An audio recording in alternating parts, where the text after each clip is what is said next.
Buenas tardes a todos. Bienvenidos a este taller de formación organizado por Solti sobre alteraciones genéticas y cáncer de mama hereditario. Este taller se enmarca dentro de un grupo de talleres formativos de los que se va a hablar durante este año de diferentes partes, diferentes escenarios del cáncer de mama. Algunos de ellos ya han tenido lugar. Si no los habéis podido ver, os invito a que lo hagáis a través de la página web de Solti. Todos ellos están muy bien, dan mucha información y son muy enriquecedores para los pacientes. Soy Antonia Perelló, oncóloga médica del Hospital Son Espases. Desde hace muchos años, miembro de Solti. Solti es un grupo académico de investigación de cáncer de mama. Trabaja por y para las pacientes con cáncer de mama. Trabaja en investigación, pero también en formación. Ayuda a formar a médicos especialistas y también ayudamos a formar pacientes. El cáncer de mama, como sabéis, es una enfermedad muy prevalente, un problema de salud pública y por eso el empoderamiento de las pacientes a través del conocimiento es fundamental para que podáis tomar decisiones sobre vuestros tratamientos y podáis decidir conjuntamente con vuestros médicos cuál es la mejor opción en cada uno de los casos. Muchas gracias a Solti por invitarme a presentar o coordinar este taller, que estoy segura que va a ser muy productivo para todos, para vosotros, pero también para los profesionales y nos ayudará a clarificar conceptos. En este taller me van a acompañar la primera parte de ello mis compañeros. Catalina Lladó es la enfermera de la unidad de cáncer hereditario de Son Espases, enfermera referente de dicha unidad, es la única unidad que tenemos en Baleares. Ella tiene una amplia experiencia en esta consulta y con su presentación pues nos va a aportar mucha información de cómo se trabaja y qué podemos hacer en esta consulta. También nos acompañará en esta tarde mi compañero, el doctor Jesús Alarcón, oncólogo del Hospital Son Espases, que reparte su conocimiento tanto para el tratamiento de cáncer de mama como cánceres ginecológicos y también participando en la consulta de cáncer hereditario. Él también nos va a ayudar a clarificar conceptos y a conocer pues, los diferentes escenarios que nos encontramos en esta consulta. En la segunda parte nos van a acompañar dos pacientes. Muchas gracias a las dos por haber aceptado participar. Sonia Borondo, que no va a poder estar aquí con nosotros, pero va a ser un caso de cáncer de mama con mutación en BRCA, que nos va a contar su testimonio. Y Victoria Ramos, que también una paciente de cáncer de mama y con una historia significativa en cáncer familiar, que nos va a contar su experiencia y su paso por la unidad. Cada vez que acabemos una parte vamos a tener un turno de preguntas. Os animo a todos a utilizar el chat y mandar vuestras preguntas a través del YouTube. Vamos a intentar canalizarlas e intentar contestar todas las que podamos. Es muy importante que preguntéis lo que se os ocurra, porque creo que de ahí vamos a poder sacar una experiencia enriquecedora entre todos. Y en la última parte, de esta charla, la última parte de la tarde, nos van a acompañar nuestros compañeros de Solti, Fernando y Ana, que nos van a contar pues, la parte científica de Solti y Ana, un proyecto muy bonito, el estudio HOPE, que ya lo veréis más adelante en qué consiste y nos lo va a explicar fenomenal. Sin perder más tiempo ya, que tenemos 2 horitas por delante, vamos a pasar a la primera parte. Presento a mi compañera, Catalina Lladó. Katy, cuando quieras, puedes empezar con tu presentación. Hola, buenas tardes. Muchas gracias, Antonia, por tu presentación. Primero de todo, yo quiero agradecer tener la oportunidad de participar en este taller para pacientes organizado por Solti. Seguro que será muy interesante. Es un placer para mí estar aquí con todos vosotros y poder compartir lo que es mi experiencia en el cáncer hereditario. Yo os voy a hablar de lo que entendemos por cáncer hereditario, cuándo lo podemos sospechar y de qué herramientas disponemos hoy en día para poder llegar a un diagnóstico de este tipo.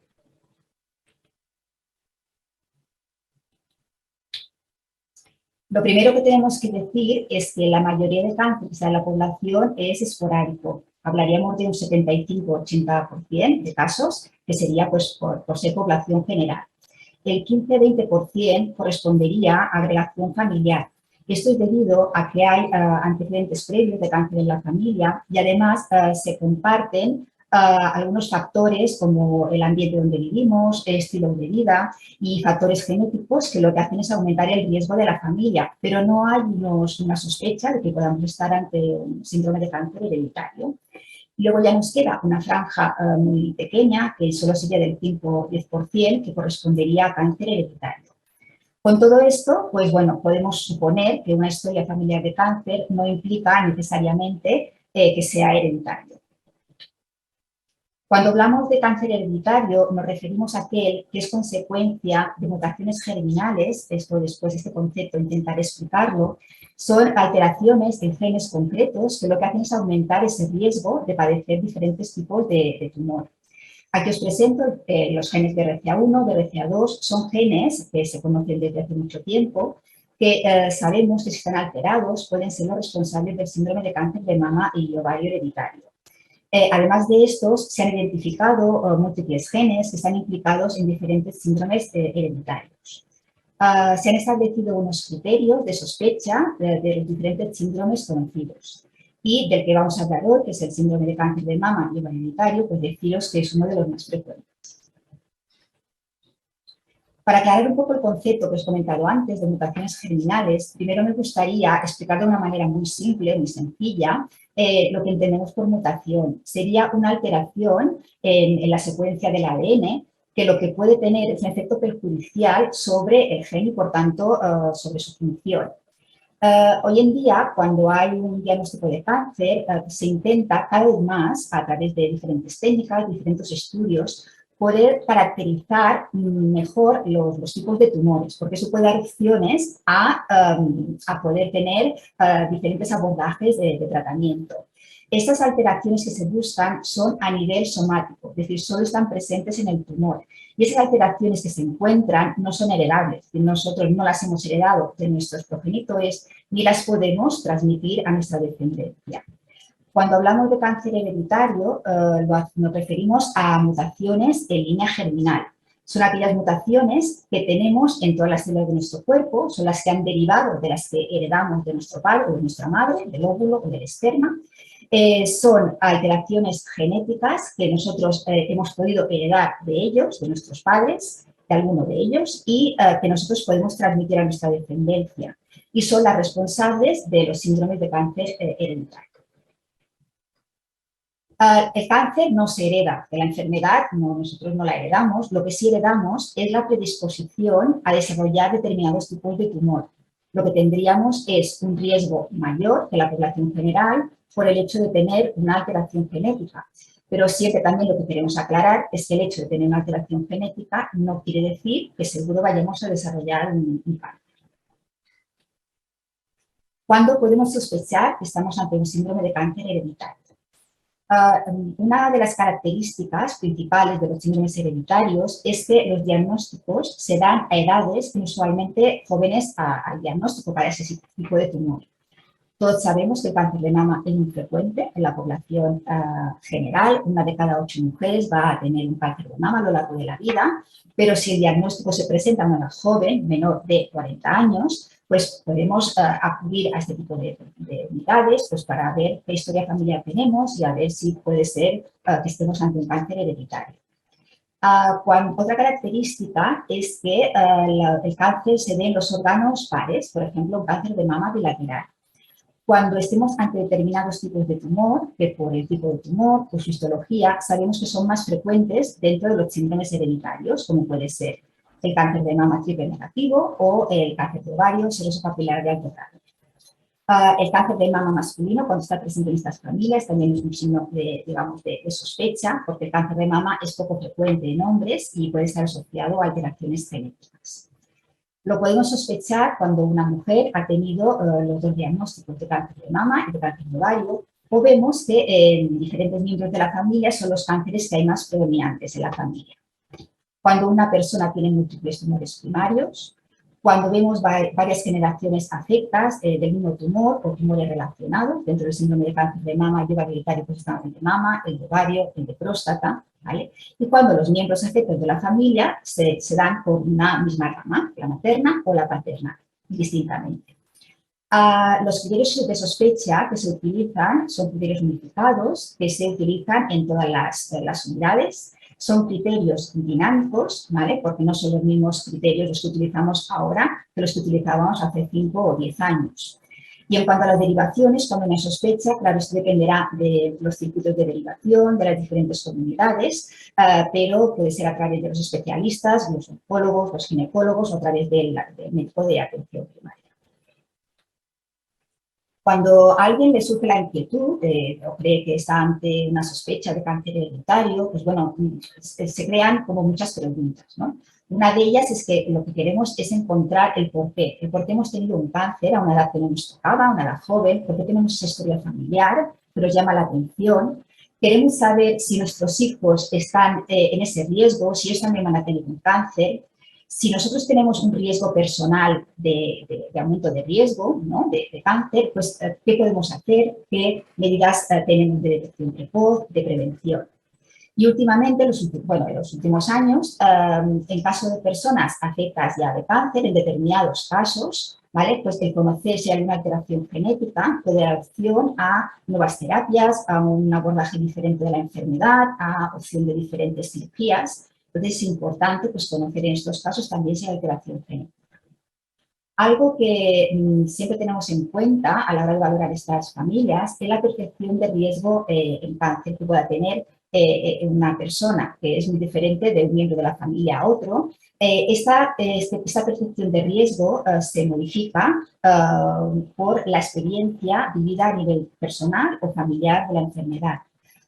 Seguro que la percepción de riesgo en una familia en la que hay cáncer a edades muy jóvenes, incluso ha habido fallecimientos por esta causa, seguro que la percepción de riesgo será más alta que en otras familias en las que puede ser que haya más casos de cáncer, que para nosotros haya unos criterios más, digamos, más fuertes, pero que sean personas que hayan llegado a la edad avanzada y que hayan podido restablecer su vida pues, con normalidad. Seguro que la percepción de riesgo será menor. Es una misión nuestra el poder situar esta percepción de riesgo dentro del marco de la realidad. Este tipo de valoraciones se hacen en las unidades de cáncer hereditario o consejo genético. Tienen que ser sitios adecuados para ello, tenemos que tener un espacio físico porque muchas veces no solo viene una persona a la consulta, sino que vienen diferentes miembros de la familia, se pueden juntar 4 o 5 pacientes, bueno, miembros de la familia y tenemos que tener espacio suficiente. Tiene que estar integrado por un equipo multidisciplinar, un equipo que tiene que tener conocimientos en cáncer hereditario, tiene que ser un equipo cohesionado, porque tiene que abarcar muchos campos, como veréis luego cuando diagnosticamos un cáncer hereditario. Podéis consultar el mapa de unidades de consejo genético en cáncer en España, está publicado por la SEOM, Sociedad Española de Oncología Médica, y en su página web están distribuidas para todas las unidades por comunidades.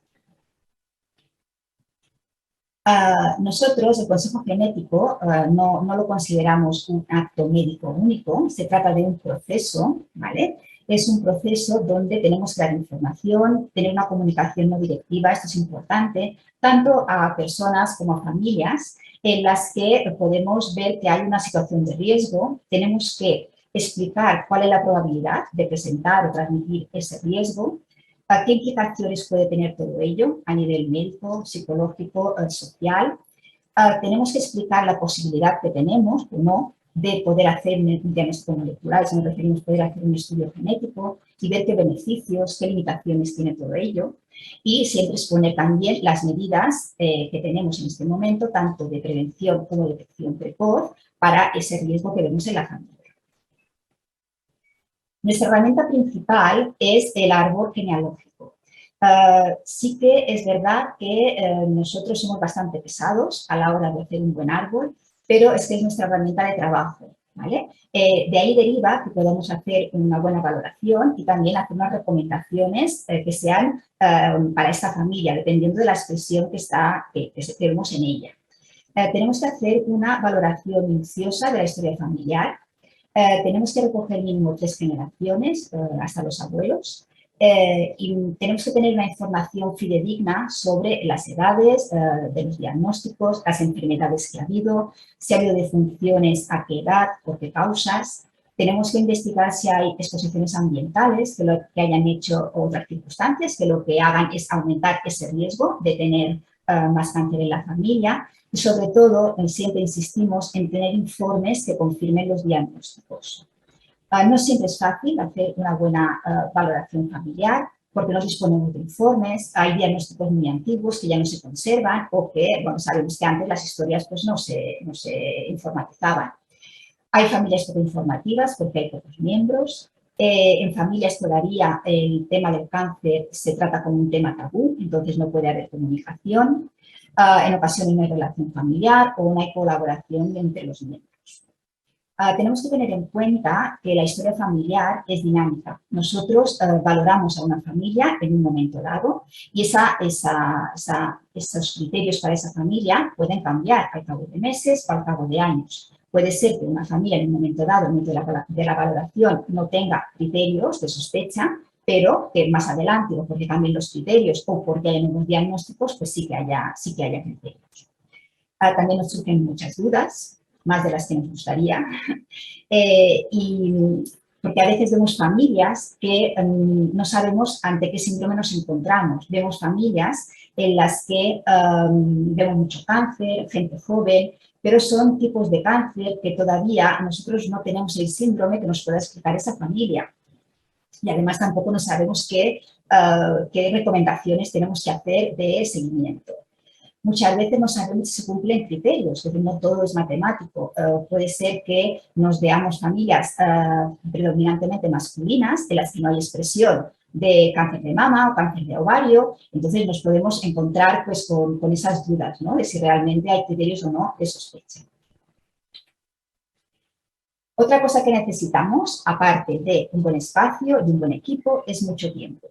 Necesitamos una agenda en la que podamos invertir tiempo en poder hacer una buena valoración. La primera visita puede durar perfectamente 45 minutos, una hora, depende de la familia, evidentemente. Son consultas en las que tenemos que tratar muchos temas, además que son conceptos difíciles de entender a veces y también depende un poco de la inquietud de la persona que tengamos en la consulta, evidentemente. Hablamos de genes, hablamos de mutaciones. La pregunta que siempre se nos hace es que si se va a desarrollar un cáncer, qué va a pasar con los hijos y qué pintan los hombres, ¿no? En las familias donde hablamos de cáncer de mama, cáncer de ovario. Otro tema que suele surgir y además se viene a veces con la inquietud, la ilusión, incluso la demanda de si vamos a hacer un estudio genético. Nosotros nos gusta desvincular todo este proceso de lo que es el test. El proceso genético es algo más elaborado, más complicado, y muchas veces no hay criterios, como luego os explicaremos. Una vez que hemos hecho nuestro árbol, tenemos nuestra familia plasmada ahí, entonces lo que hacemos es clasificar a la familia según el riesgo que vemos, ¿no? Si consideramos que en la familia hay un riesgo más aumentado que la población general, hay cáncer, pero no suficientes indicios de que podamos estar ante un síndrome de cáncer hereditario, pues clasificamos a la familia con un riesgo moderado, ¿vale? Hacemos recomendaciones ajustadas al riesgo que vemos en la familia y siempre damos nuestros datos de contacto para que si necesitan recontactar de nuevo, pues porque hayan pasado los años y quieren volver a ver si ya hay criterios o porque hay nuevos diagnósticos. Y luego las familias en las que vemos sospecha, pues sí ya las consideramos de riesgo alto y ya planteamos estudio genético. Yo solo os voy a dar unas pinceladas de lo que es el estudio genético, luego mi compañero, el doctor Alarcón, ya os hablará más ampliamente de ello. Los estudios genéticos se inician sobre todo a personas evidentemente con criterios de sospecha y en personas afectas. Pero no nos sirve cualquier persona de la familia, debemos tener nuestro candidato idóneo al que nosotros llamamos probando. Voy a poner un ejemplo. Puede ser que venga una mujer que ha tenido un diagnóstico de cáncer de mama a los 65 años, nos cuenta una historia familiar de que ha tenido una hermana que tuvo un cáncer de mama a los 30 años, además de una madre que falleció a edad avanzada, pero que también tuvo un cáncer de mama hace unos años, y una tía pues, materna que tuvo un cáncer de ovario y falleció por ello. Evidentemente que en esta familia hay criterios de sospecha, hay criterios para hacer un estudio genético, Pero nuestro candidato idóneo no es la señora de 60 años que ha venido, ¿no? Sino la persona idónea sería su hermana, que lo ha tenido a los 40 años, pues porque es la persona más joven de la familia. Cuando las personas afectas de la familia han fallecido, pues para nosotros es una limitación importante.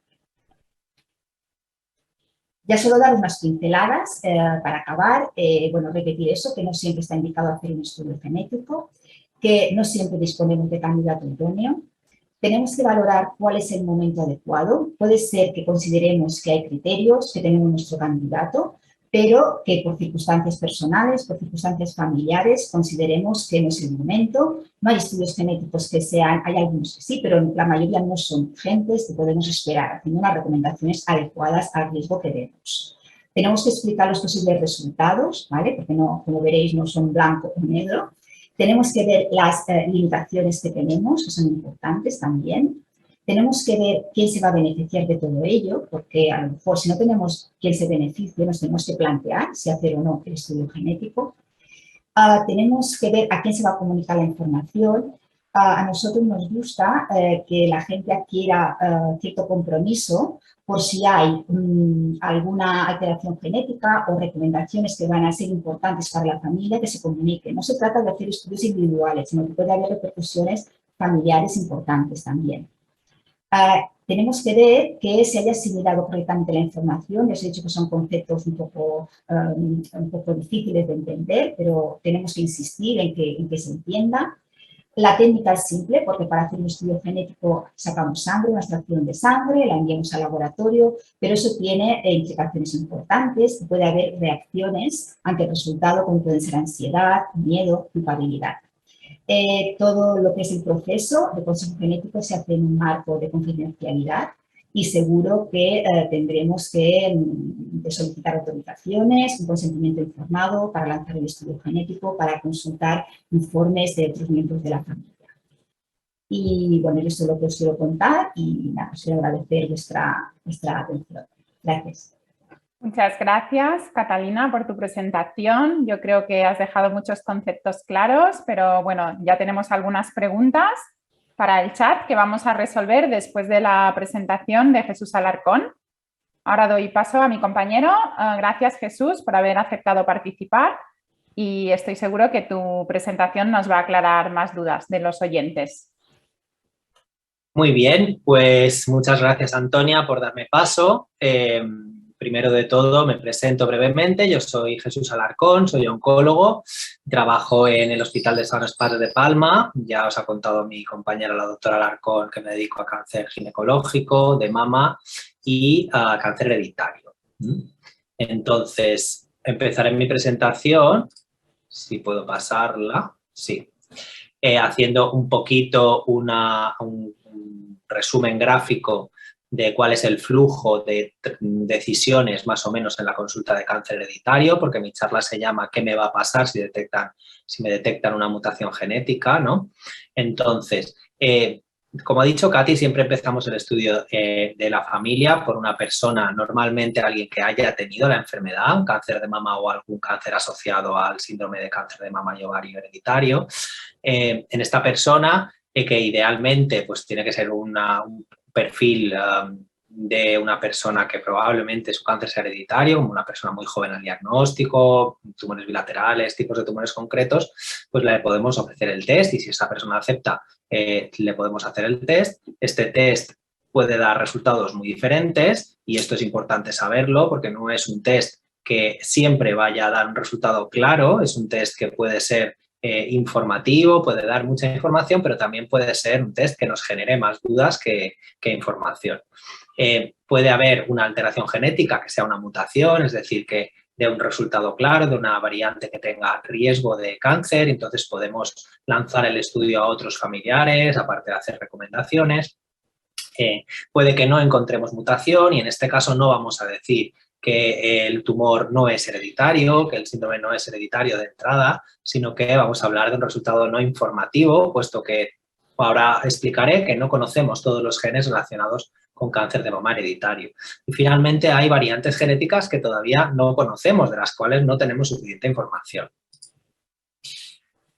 Posibles resultados del test que hacemos a una mujer o a una persona candidata idónea, el probando de la familia, la primera persona donde se hace el test, pueden ser un resultado positivo, que quiere decir que hemos encontrado una variante que justifica o que explica el riesgo de la familia, que indica que esa persona tiene un riesgo incrementado de padecer cáncer, que se puede hacer el test a otros familiares y que va a desencadenar pues, una serie de recomendaciones de prevención que luego explicaremos. Pero también podemos tener resultados no informativos, es decir, cuando en el test no encontramos ninguna variante genética. En este caso no podemos utilizar este test para hacer estimaciones del riesgo ni tampoco para hacer recomendaciones más que basándonos solo en la historia familiar. Solo podemos utilizar el árbol familiar, en este caso, para hacer recomendaciones. Podemos, en este caso, buscar si hay otra persona que sea una candidata mejor para realizar el test en la familia, que no la que a la que le hemos hecho el test inicialmente, por si encontramos alguna otra alteración que sí nos dé información. Finalmente, podemos encontrar variantes genéticas. Los genes son estructuras del organismo pues, con infinidad de posibles variantes y muchas de esas variantes todavía o bien no se conocen o bien se conocen pero no hay suficiente información como para catalogarlas, como clasificarlas en variantes que dan enfermedad o variantes que son benignas. Entonces, en ese caso, tampoco podemos tener en cuenta el resultado del test. Pero además de no poder tener en cuenta el resultado del test, este resultado puede generar angustia, ansiedad, incertidumbre, puesto que el saber que tienes una variante genética que no sabes si implica o no riesgo, pues puede dar que pensar. Y finalmente, pues ante estas variantes genéticas solemos poner en marcha, si es posible, estudios de investigación para poder hacer relaciones entre variantes y enfermedad. Finalmente, bueno, a continuación quiero explicar qué posibles resultados podemos encontrar en una persona de la familia al que se le haga el test conociendo ya qué mutación hay en esa familia, es decir, un familiar de primer o segundo grado de la persona probando de la familia, se le puede hacer el test. Solo buscamos la variante que ya hayamos encontrado en la persona probando y esa persona, ese familiar, puede tener o no esa variante. Si tiene la variante, hablaremos de una persona portadora y entonces podemos hacer recomendaciones de prevención también para esa persona, mientras que si no encontramos la variante, aquí sí podremos decir que esa persona es un verdadero negativo, es decir, una no portadora y que su riesgo de tener un tumor probablemente sea el mismo que la población general. Quería hablar un poquito simplemente del trasfondo genético del cáncer de mama hereditario. Sabemos que, como ha dicho Katy, solo un 5 o 10% de los cánceres de mama son hereditarios porque conocemos cuál es la alteración genética que los causa. De estos, la mayoría son causados por alteraciones en los genes BRCA1 y 2, que son los que más conocemos y son genes de alto riesgo. También hay otro porcentaje, que es el verde, de otros genes que pueden tener alto riesgo o moderado riesgo, que son menos frecuentes en la población general. Finalmente, hay un gran grupo de genes que por sí solos individualmente dan poco riesgo, un riesgo un poquito mayor que la población general, pero que si los agrupamos en un individuo, pues pueden tener un impacto importante en cuanto a un riesgo ya significativo y explican la mayor parte probablemente del cáncer de mama hereditario. Y hoy en día todavía en nuestro medio pues tenemos pocas formas o ninguna de acceder a esa información a través de test genéticos.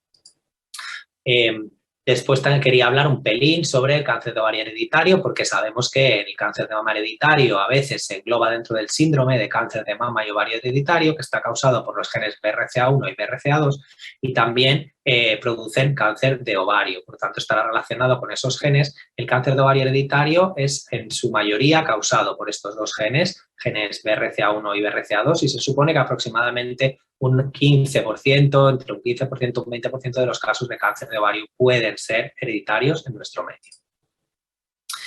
¿Qué le va a pasar a una mujer o a una persona, que sea portadora de una mutación de BRCA1 o BRCA2? Bueno, primero tenemos que hablar de sus riesgos. Todos estos riesgos son potenciales, es decir, nunca vamos a tener un riesgo del 100% de tener un cáncer en esta población, pero sí que los riesgos de cáncer de mama, sobre todo, y de ovario, están aumentados respecto a la población general de una forma significativa, un rango que es más allá de 4 veces el riesgo de la población general. El cáncer de mama pues puede estar, depende de las series que miremos, pero entre un 50, 60, incluso algunas series hablan de 70-80% de riesgo a lo largo de la vida de tener un cáncer en BRCA1 y algo menos en BRCA2. En cáncer de mama contralateral, es decir, mujeres que hayan ya tenido un cáncer de mama en un pecho, pueden desarrollar un cáncer de mama en el otro pecho, dependiendo de la edad al diagnóstico y obviamente del tipo de mutación que tengan, pero el riesgo puede ser acumulativo y puede ser del 10% o hasta el 20% cada 10 años de vida. También el riesgo de cáncer de ovario es significativo y puede haber hasta un 40% de riesgo de cáncer de ovario a lo largo de la vida, y esto es más problemático puesto que el cáncer de ovario es más difícil de detectar. Y finalmente, en hombres, pues también puede haber cáncer de mama, en hombres portadores de mutaciones en BRCA1 o 2, aunque la frecuencia es mucho menor. Finalmente, síndrome de cáncer de mama y ovario hereditario, que es el condicionado por BRCA1 y 2, no solo da cáncer de mama u ovario, sino que también puede producir otros tumores. Se relaciona a veces con cáncer de próstata en hombres e incluso con otros en la que la relación no es tan clara, pero también puede existir, como páncreas y melanoma. Lo primero que vamos a recomendar a una mujer o a una persona portadora de una mutación genética de alto riesgo es estilo de vida saludable. Sabemos que la obesidad, el sedentarismo y el consumo de alcohol y tabaco son factores de riesgo de cáncer, hábitos conocidos que aumentan ese riesgo y, por tanto, tenemos que intentar evitarlos. Aparte de esto, podemos hacer recomendaciones más específicas de predicción de cáncer de mama. Por una parte tenemos las recomendaciones de diagnóstico precoz y por otras recomendaciones con las que tal vez podemos prevenir el llegar a desarrollar un tumor y evitarlo. ¿Cuáles son las recomendaciones de detección precoz en esta población de mujeres? Pues sobre todo la prueba Princeps, la prueba más importante sería la resonancia magnética, ¿vale? Que es una prueba muy sensible que detecta tumores muy a tiempo y que las mujeres que se vigilan con resonancia no tenemos demostrado que tengan peor supervivencia que las mujeres que se hacen cirugías preventivas, que luego explicaré. También existe, obviamente, la posibilidad de cirugías preventivas con las que la reducción de riesgo es mucho mejor, pero son procedimientos muy agresivos. Son mastectomías bilaterales, retirar el tejido mamario bilateral, que pues, para una mujer, evidentemente lo sabéis vosotras más que yo, pues tiene un impacto muy, muy importante, ¿no? Luego hay otras estrategias de reducción de riesgo, como puede ser el tratamiento hormonal con tamoxifeno, pero hay menos evidencia de su beneficio y en mujeres sanas es un tratamiento indefinido de por vida que a veces pues, es difícil de recomendar. En cuanto a la resonancia magnética mamaria anual, sabemos que detecta prácticamente entre un 90 y un 100% de los tumores de mama en estadios precoces en la población de mujeres de alto riesgo y es una prueba muy importante.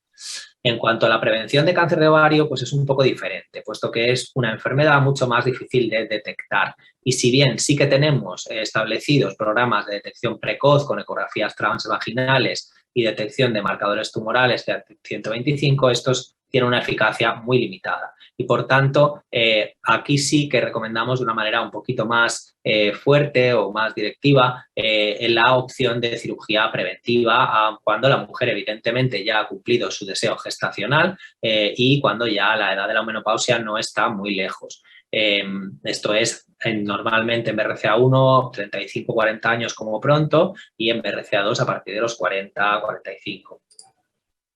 Estas son las edades, más o menos, no entraré en detalle a las que recomendamos cada prueba o cada procedimiento. Veis que lo tenemos detallado y claro.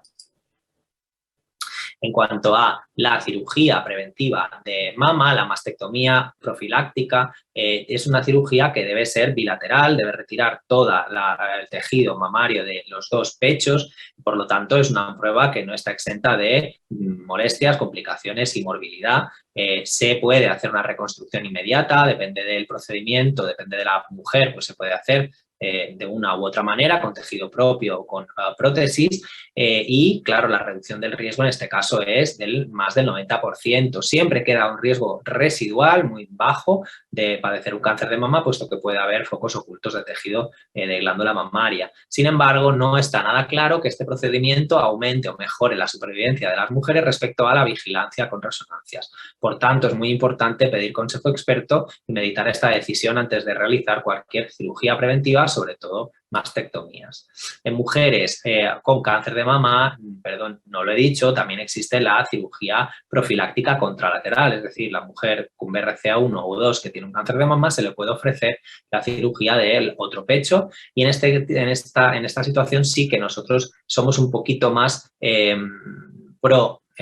para recomendar esto, puesto que intentamos recomendar más en favor de esta cirugía, puesto que hay más datos en cuanto a supervivencia de las pacientes con cáncer de mama que se hacen cirugías contralaterales. En cuanto a la cirugía de cáncer de ovario, sí parece que hay cierta evidencia de mejoría de la supervivencia de las pacientes que se operan frente a aquellas que no.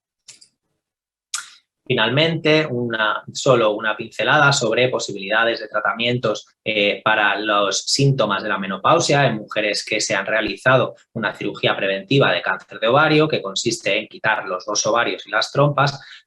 Una mujer de 35 o 40 años que se hace esta cirugía pues puede entrar en una menopausia precoz y muy brusca, puede tener síntomas muy potentes, climatéricos, sudores, escalofríos, calores, etcétera, riesgos cardiovasculares y de osteoporosis mayores a las mujeres de la población general y, por tanto, se puede recomendar un tratamiento sustitutivo hormonal durante un tiempo corto y solo con estrógenos, aunque en general la evidencia apoya el tratamiento hormonal durante un tiempo corto. No parece que este tratamiento aumente el riesgo de cáncer de mama en esta población de pacientes.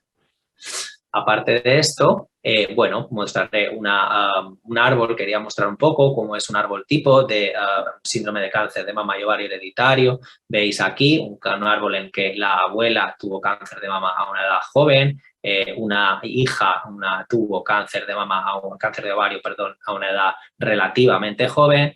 Otra nieta de esta señora, un cáncer de mama a una edad relativamente joven y otra de las nietas también. Esto es un árbol tipo que nos hace pensar en un síndrome de cáncer de mama y ovario hereditario en el cual iniciaríamos un estudio genético dirigido.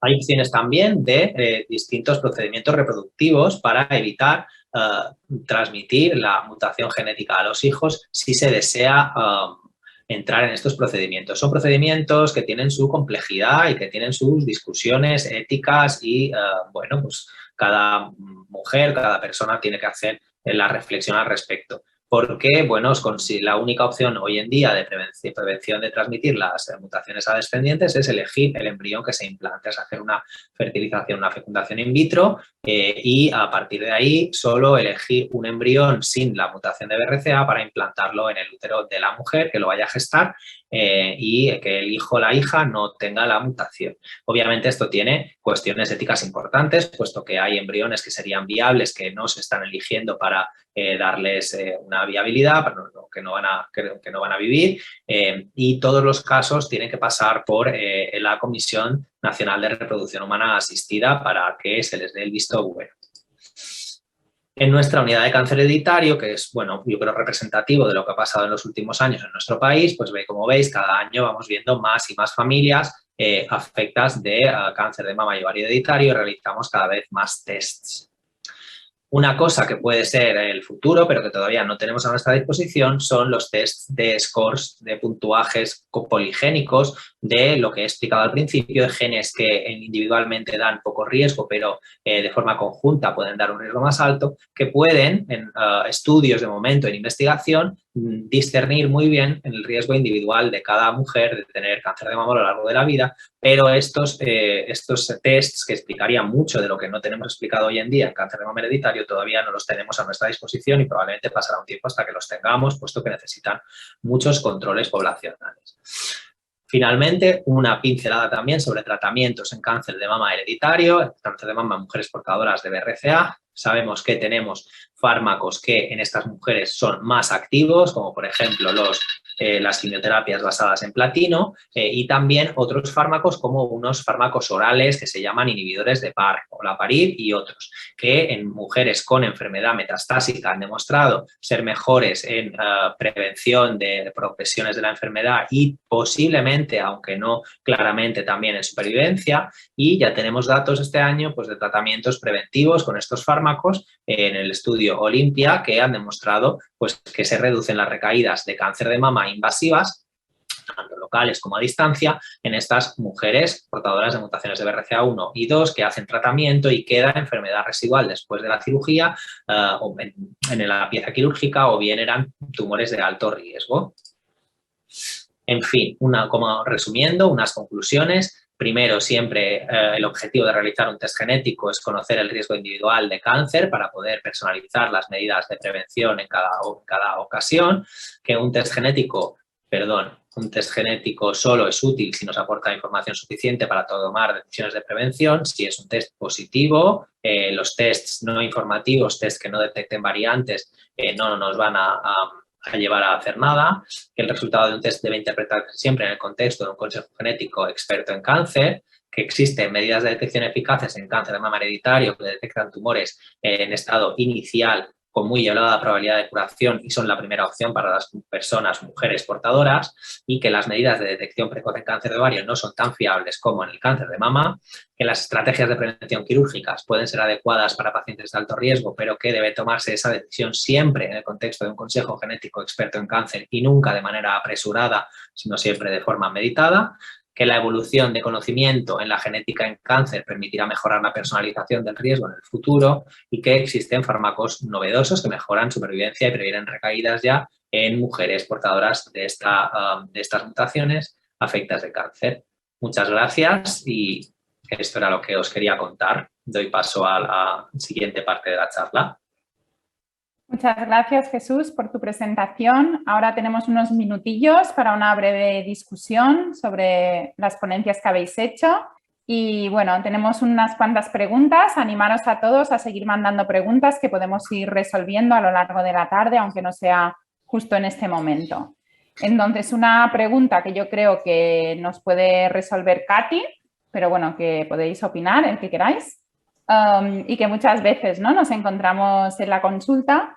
Una paciente, una oyente, pregunta que a ella le han detectado una alteración genética en el tumor y que esta alteración no se ha visto en la sangre. Entonces, ¿qué quiere decir eso? Que, o sea, ella no entiende por qué tiene una alteración en el tumor, en un gen CDH1, y esta alteración no la tiene en sangre. Y no entiende cómo puede pasar esto. Bueno, es un poco lo que hemos comentado, ¿no? Que nos gusta diferenciar lo que son mutaciones somáticas de mutaciones germinales, ¿no?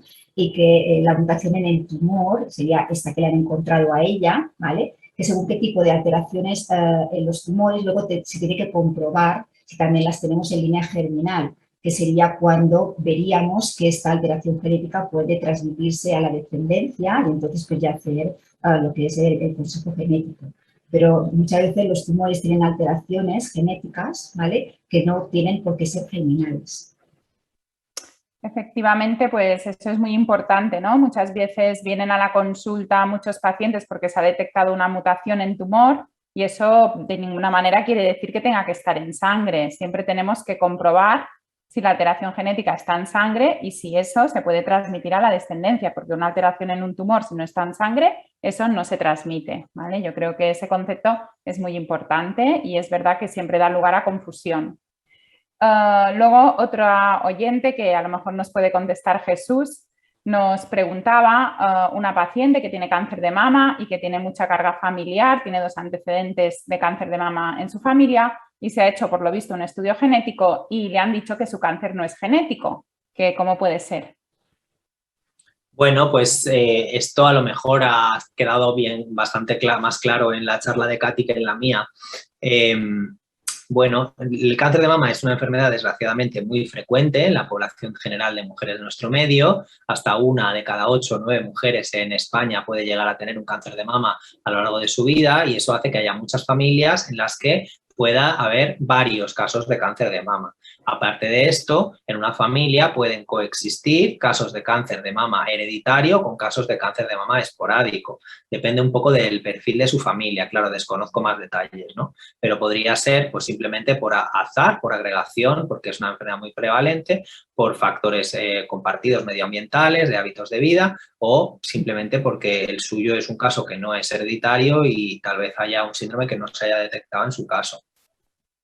Eso, por desgracia, es lo que nos pasa a la mayoría de familias que vemos en la consulta, aunque tengan mucha carga familiar, muchas veces, luego tendremos un testimonio de una paciente, muchas veces no detectamos ninguna alteración. Y el mensaje no es que el cáncer no es hereditario, eso no lo podemos decir, sino que no lo sabemos. O sea, los genes que conocemos los tendrás bien, pero no sabemos si otros genes que a lo mejor en un futuro conoceremos están alterados. O sea, yo creo que el mensaje no es que no sea hereditario tu cáncer, sino que en tu caso no han encontrado ninguna alteración genética en los genes que te han mirado. Y eso, por desgracia, es lo que nos pasa en la mayoría de consultas, ¿no? Entonces, en referencia a esto, yo quería preguntar a Jesús, pues precisamente por eso, ¿no? Porque la mayoría de cánceres hereditarios o la mayoría de personas que consultan acabamos sin diagnosticar, sin ponerles una alteración genética. ¿Hacia dónde crees que va el futuro? O sea, ¿qué crees que va a pasar? Hace muchos años que conocemos BRCA1 y BRCA2. En los últimos años se ha incorporado un panel de genes que nos explican un porcentaje pequeñito, ¿no? de familias. ¿Qué va a pasar en un futuro, crees? ¿Hacia dónde vamos? Bueno, pues es una pregunta abierta, muy difícil de contestar, pero creo que, bueno, pues la ciencia avanza y vamos teniendo cada vez más conocimientos sobre la relación de genes y cáncer y tal vez en un futuro pues podremos ofrecer, así como inicialmente solo hacíamos el gen BRCA1 y 2 y ahora hacemos paneles un poco más amplios, pues tal vez en un futuro próximo podremos ofrecer paneles un poco más amplios de riesgo poligénico que nos expliquen más casos. De momento esto es algo investigacional, algo que todavía no se puede poner en práctica. De todas maneras, por mucho que avance la ciencia, siempre va a haber casos sin explicar o familias que no tendremos explicadas en las que tendremos que actuar según criterios de pues criterios clínicos, según el perfil de riesgo del árbol familiar y con el sentido común, evidentemente. Muchas gracias. Y otra cuestión que yo creo que es muy interesante y por lo menos nosotros nos lo preguntamos cada día en la consulta, ¿no? Todos vemos que cada vez hay más criterios para hacer tests, además ya han aparecido tratamientos dirigidos para determinadas mutaciones y no solo para cáncer de mama, sino también para otros tumores. Y al final todas estas personas o familias acaban pasando por la unidad y eso lo que hace es acumular pues mucha gente que hay que ver en poco tiempo y con los recursos que tenemos, ¿no? Entonces, esta pregunta es para Katy, que ya tiene mucha experiencia porque lleva muchos años en la unidad. ¿Cómo crees, Katy, que podemos gestionar esto para llegar a más gente, para que no haya tanta espera y para poder agilizar un poco los tests, ¿no? La obtención de los resultados?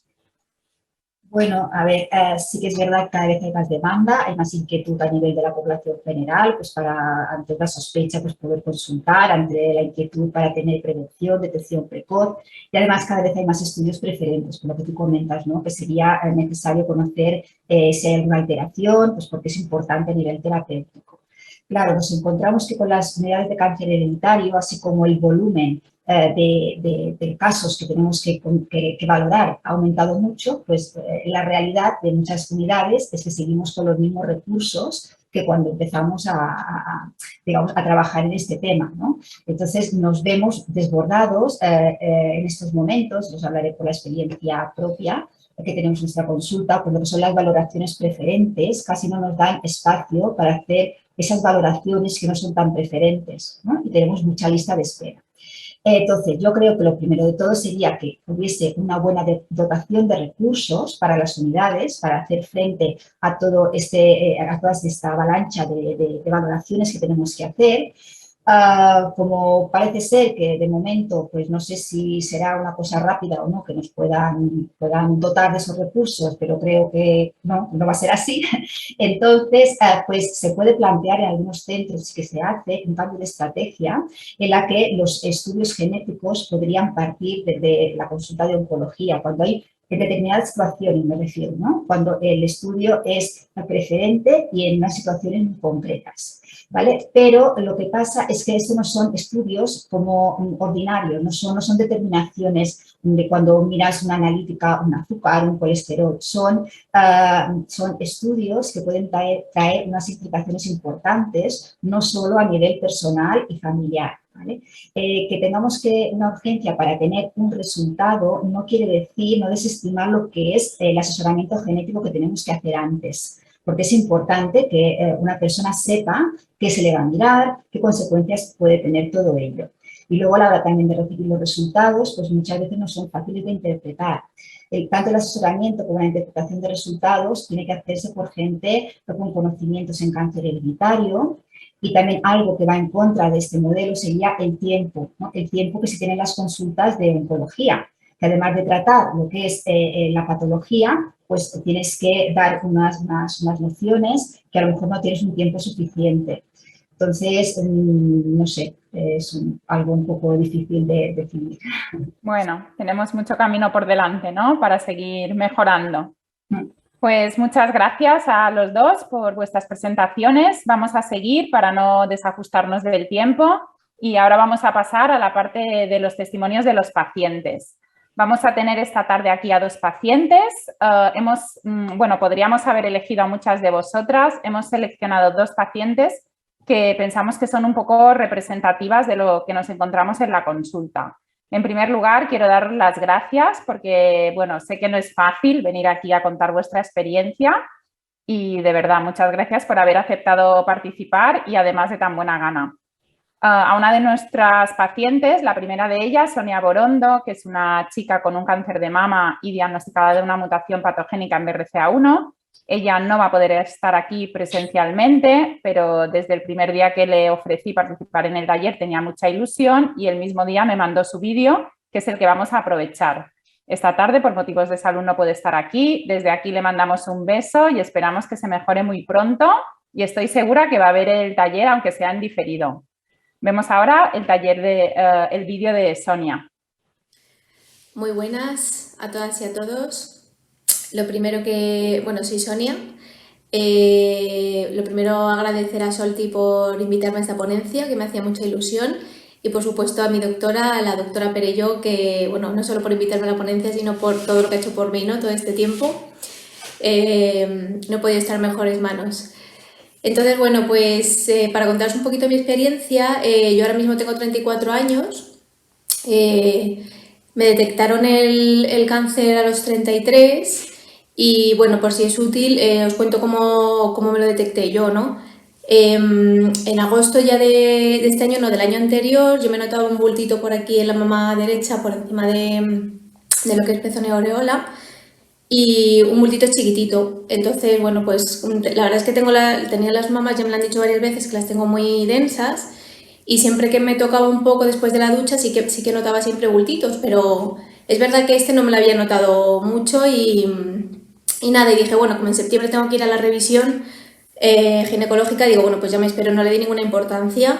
Entonces en septiembre del año anterior fui a mi revisión y nada, me hicieron una ecografía mamaria y demás y me llamaron diciéndome que no era importante, que era probablemente algún quiste de líquido o algo así porque tenía bastantes y que si en 6 meses me seguía molestando pues me lo pinchaban para vaciármelo o algo en caso de que me molestase.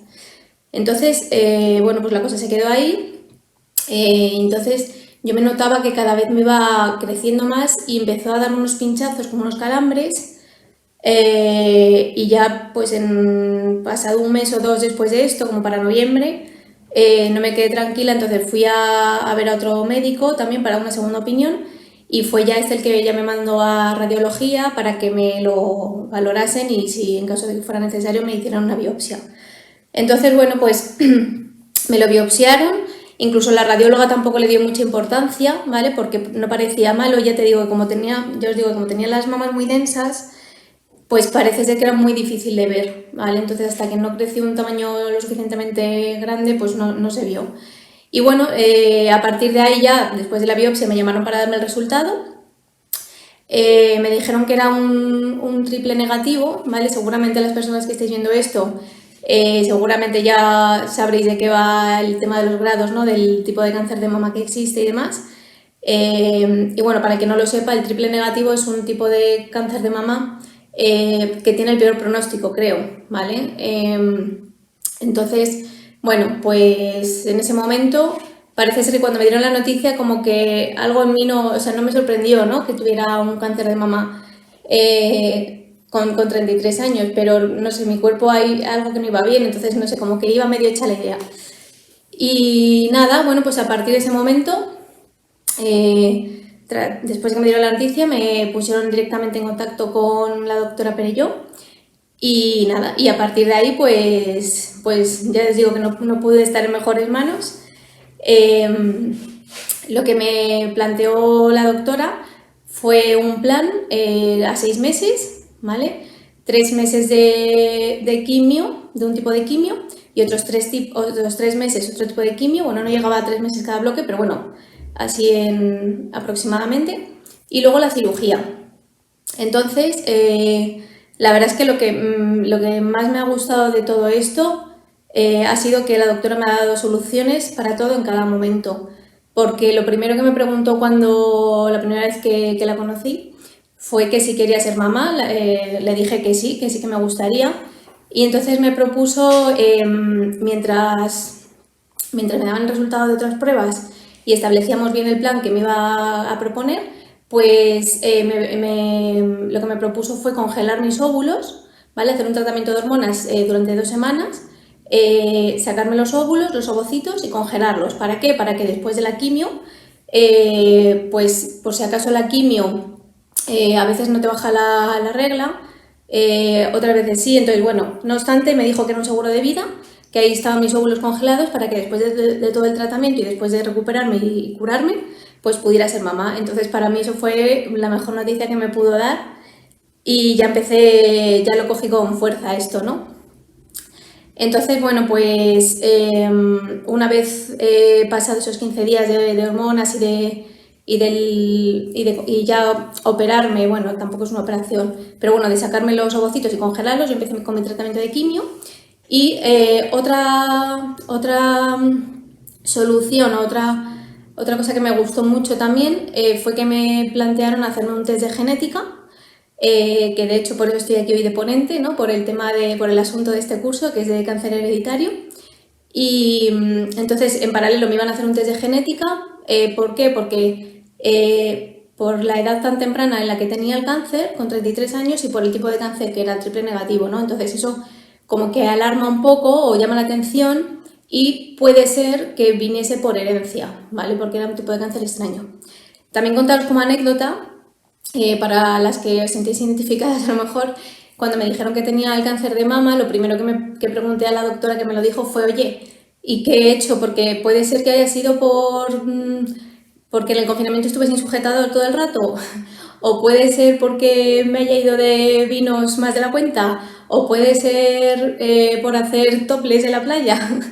Y ya me dijeron que no es por nada que hubiera hecho yo, ¿vale? Que es verdad que los hábitos influyen en que se desarrolle antes o no el tumor, pero que no porque hagas nada de este tipo de cosas no tan habituales o tan de la vida, te vaya a salir el cáncer, ¿no? Sí que es verdad que los hábitos influyen, pero que el motivo me dijeron que no era por eso. Entonces ya por lo menos me quité esa preocupación de la cabeza, porque digo, igual es que no he hecho suficientemente deporte estos meses o no sé, ¿no? Al final siempre crees que ha sido por algo que has hecho tú. Entonces, bueno, no os preocupéis que no será por nada que hayáis hecho vosotras. Entonces, bueno, lo que os comentaba del tema del ensayo, del análisis genético.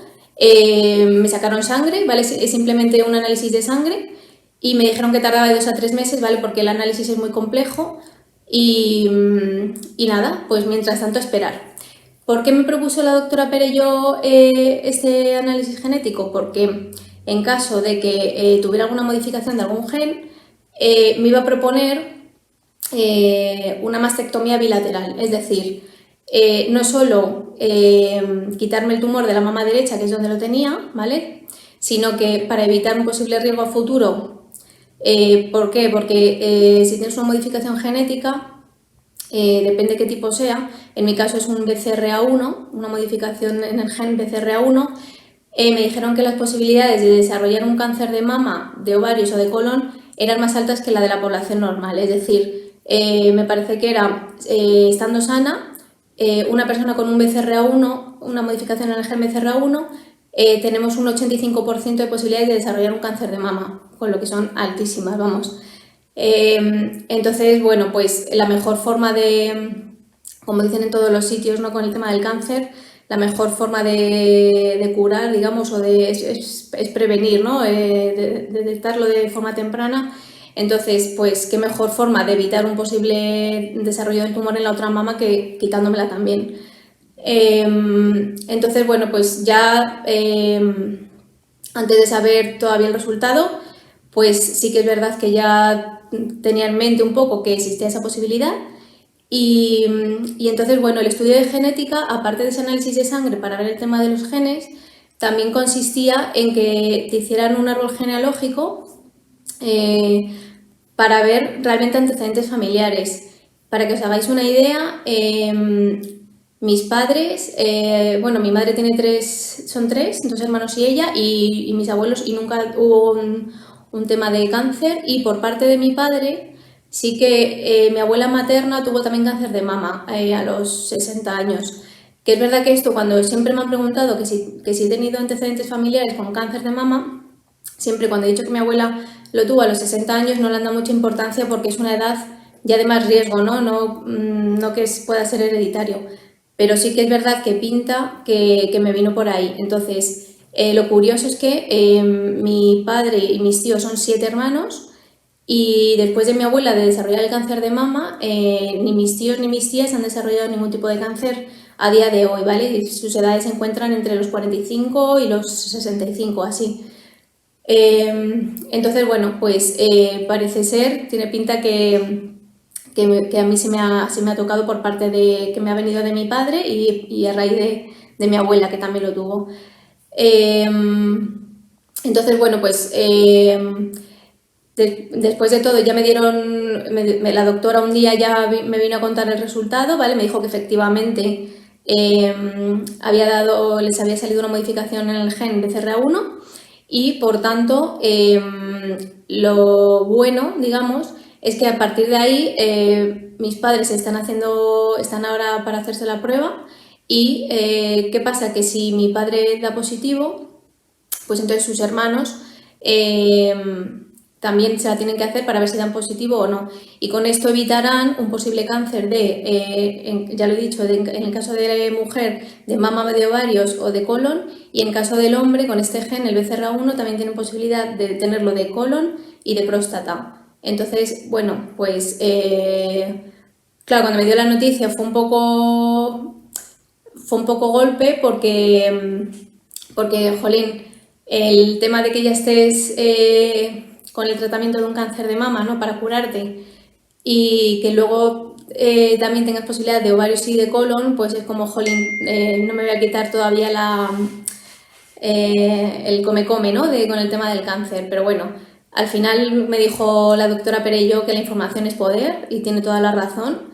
Entonces hay cosas que no se pueden evitar, la genética es como es y por lo menos pues ahí está, ¿no? La ciencia para avisarnos de esto y poner todo lo que se pueda hacer por medio, ¿no? para evitar desarrollar otra vez ningún tipo de cáncer. Así que nada, pues ya la idea de la mastectomía bilateral ya no era algo que podía ser, sino que es algo que iba a ser, ¿vale? Ya me tuve que hacer a la idea, ¿vale? En todo momento fue una decisión mía, porque yo también estaba un poco preocupada, bueno, preocupada no, pero siempre he pensado el tema de la lactancia, en caso de que sea mamá.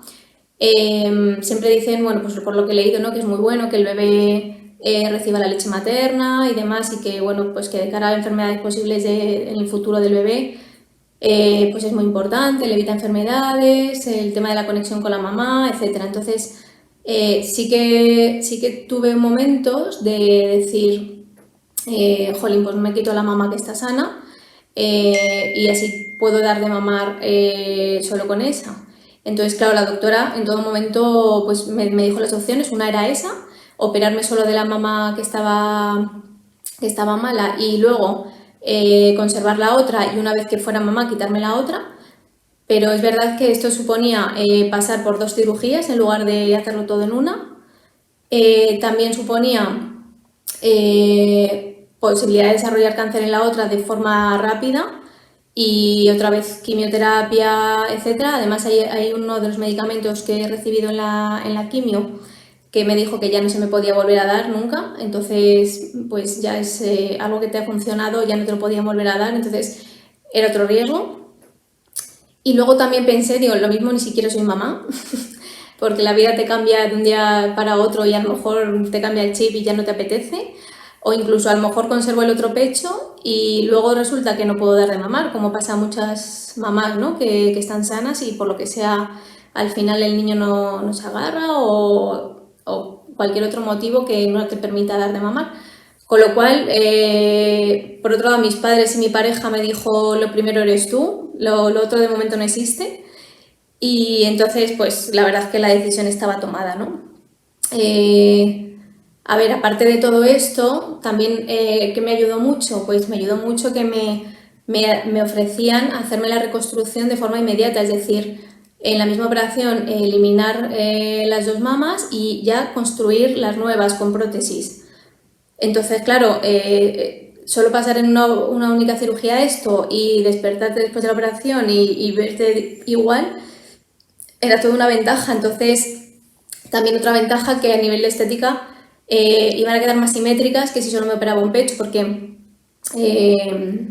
el pecho que estaba mal no se podía salvar, quiero decir, no es un bultito que se pudiera quitar y ya está, porque yo tengo la mama muy pequeña, entonces en proporción al tumor que tenía 4 centímetros o así, no compensaba, no es que no iba a quedar nada de mama, con lo cual la mama derecha seguro que iba a ir entera fuera, con lo cual para mí era mucho mejor que a nivel de estética que me hiciesen las 2, operarme de las 2 y que quedan más simétricas y ya está.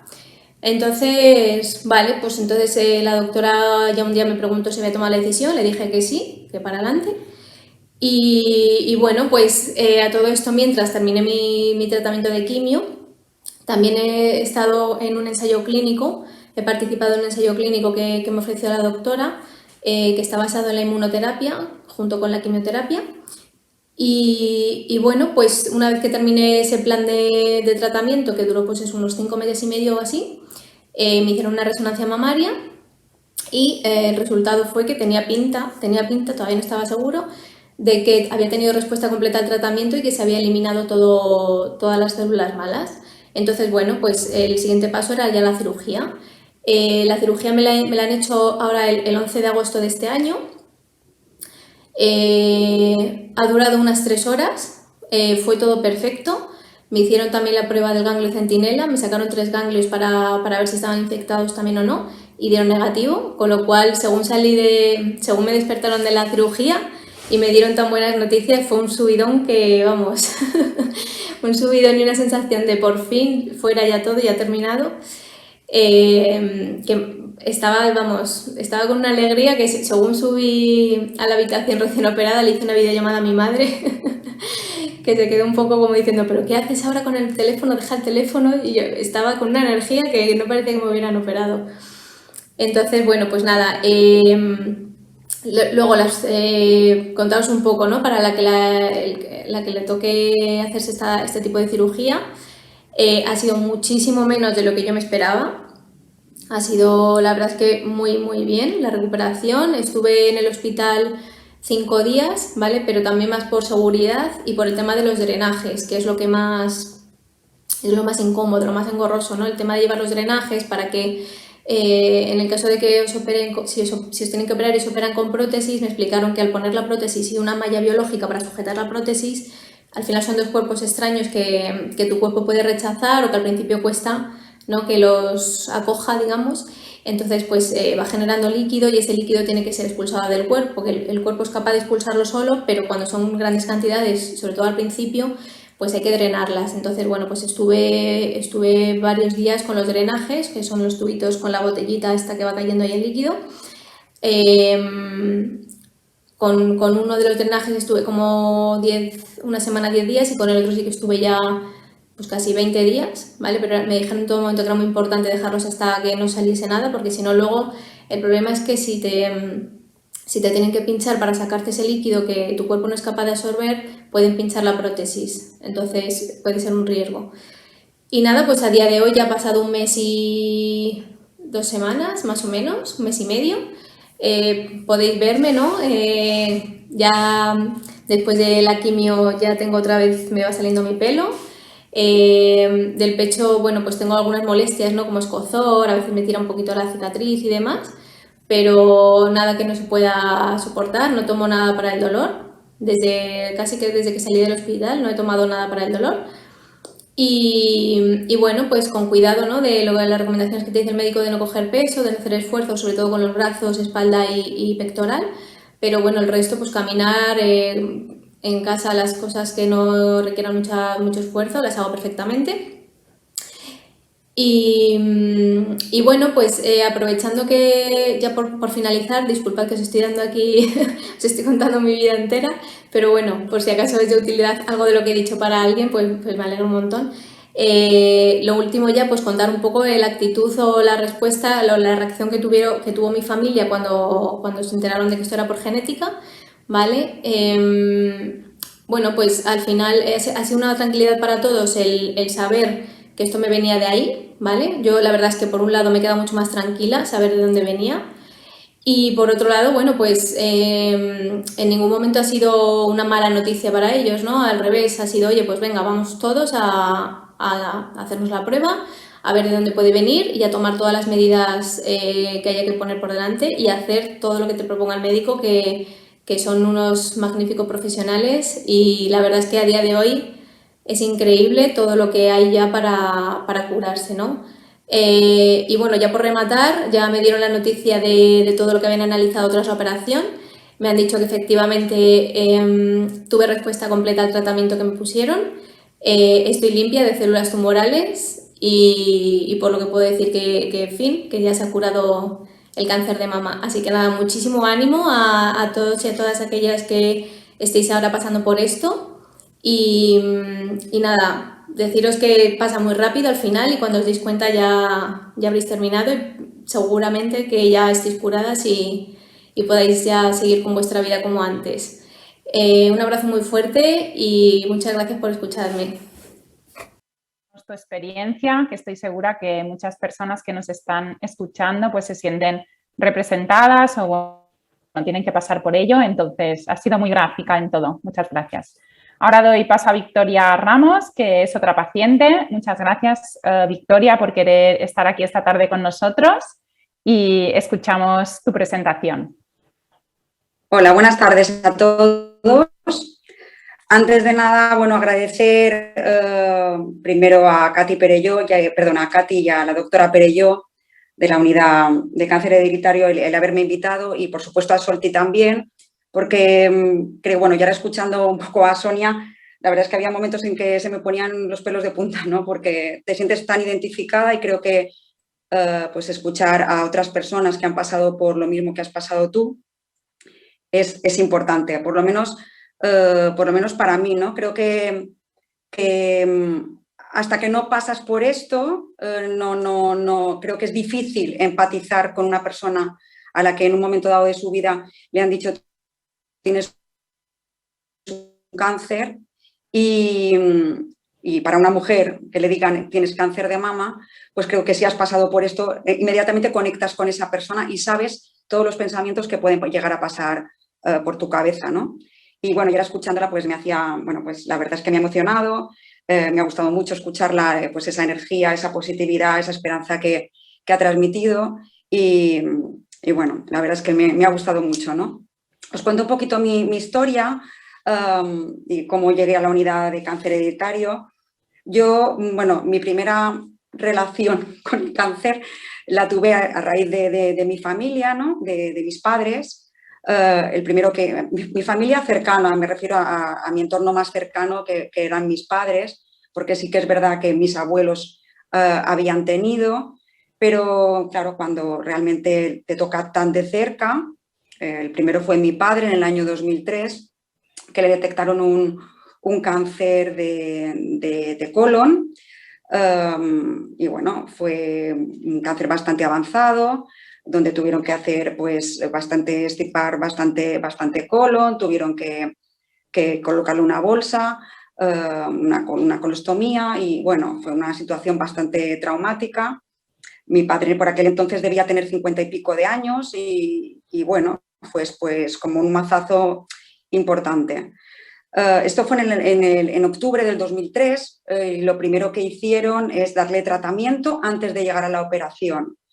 Entonces, para febrero del 2004, mi madre se nota un bulto en el pecho y por aquel entonces mi padre estaba en tratamiento y bueno, ella como que quería esperar porque bueno, el importante en esos momentos era mi padre y bueno, pues en un momento dado la llamaron pues desde Son Yat-sen para hacerle revisión rutinaria y se confirmó la mala noticia y es que mi madre tenía cáncer de mama. Con lo cual se me solaparon los dos, padre y madre. Además fue una situación bastante curiosa, ya que a mi padre en la misma semana lo operaban en Son Yat-sen y a mi madre la operaban en Son Duretá un día después de mi padre. O sea, fue un colapso ahí de cánceres que no sabían muy bien por dónde tirar, ¿no? Yo la verdad es que en ese momento, pues evidentemente se te viene el mundo abajo porque te encuentras con tus padres que son pues relativamente jóvenes, con 50 y pico de años y bueno, pues que de repente sabes que se enfrentan a esa situación y que no hay que engañarnos, pues puede salir bien o puede salir mal. Entonces, bueno, les operan y empezamos el tratamiento y, como digo yo, tenemos una frágil salud, pero al final es de hierro porque todos hemos ido saliendo de este asunto airosos.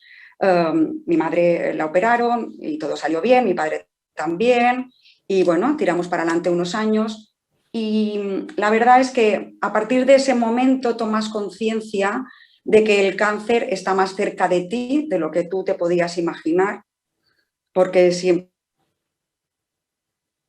es algo que pasa a mucha gente alrededor, pero la cuestión es que a mí en el año 2012, pues como contaba un poco Sonia, a mí me habían hecho una resonancia magnética en un centro privado donde yo hacía mis revisiones ginecológicas, habitualmente eran mamografías por los antecedentes de mi madre, pero ese año la ginecóloga determinó hacer una resonancia magnética en marzo y esa resonancia salió bien.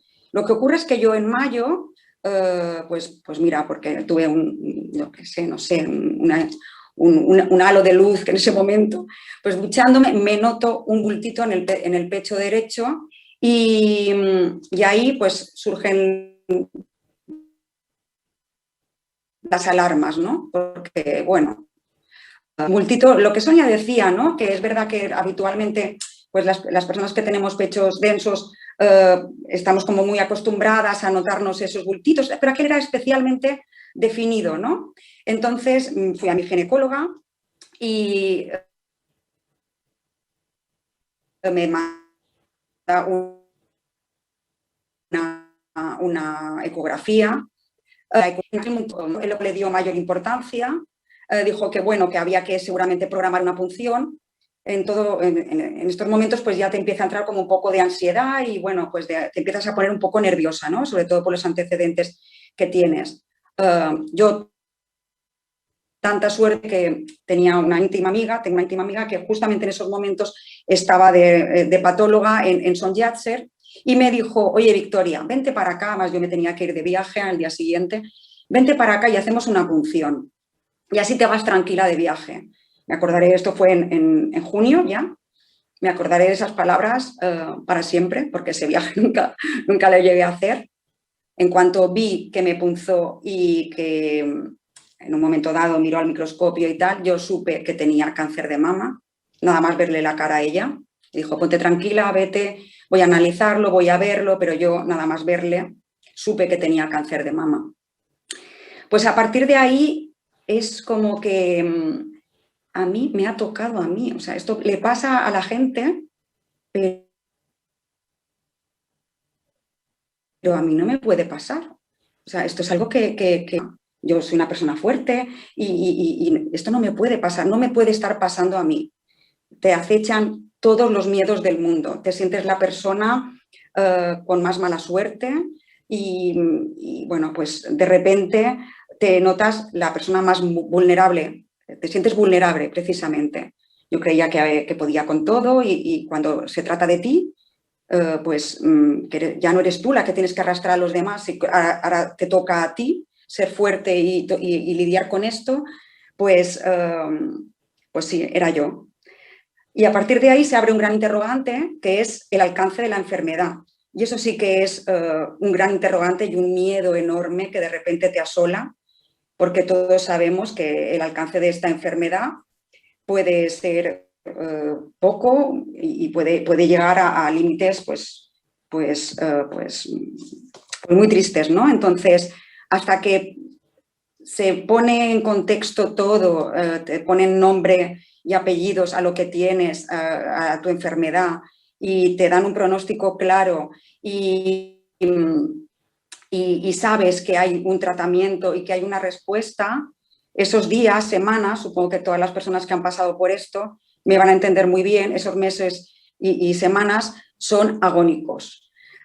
Yo pasé de sentirme la persona con más mala suerte del mundo a ser la persona más afortunada del mundo, cuando me dijeron que era un tumor muy localizado, de muy buen pronóstico y que, que se podía, no era necesario extirpar la mama, que estaba muy afuera, con lo cual se podía extirpar el bultito y poco más.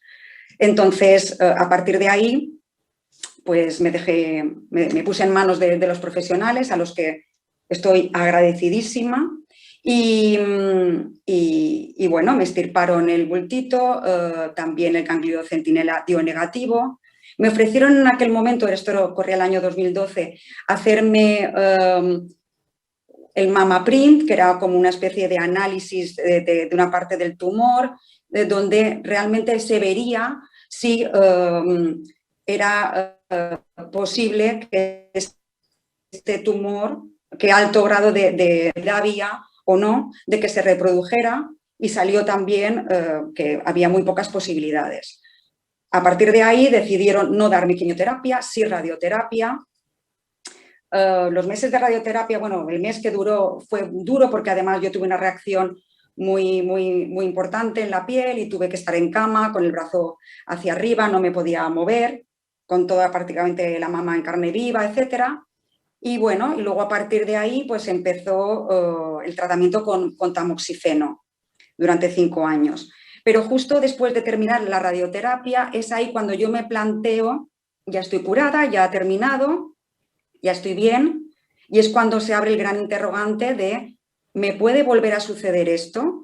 Y es cuando yo, bueno, lo hablo con esta amiga mía que era la patóloga, con mi oncólogo, y me planteo hacerme una mastectomía y bueno, yo no quería ni pecho, ni ovarios, no quería nada, o sea, quería librarme de todo para minimizar el riesgo de volver a padecer un cáncer. Y es cuando me dicen, bueno, ponte tranquila, vamos a ver, cuando te ponen un poco en contexto y cuando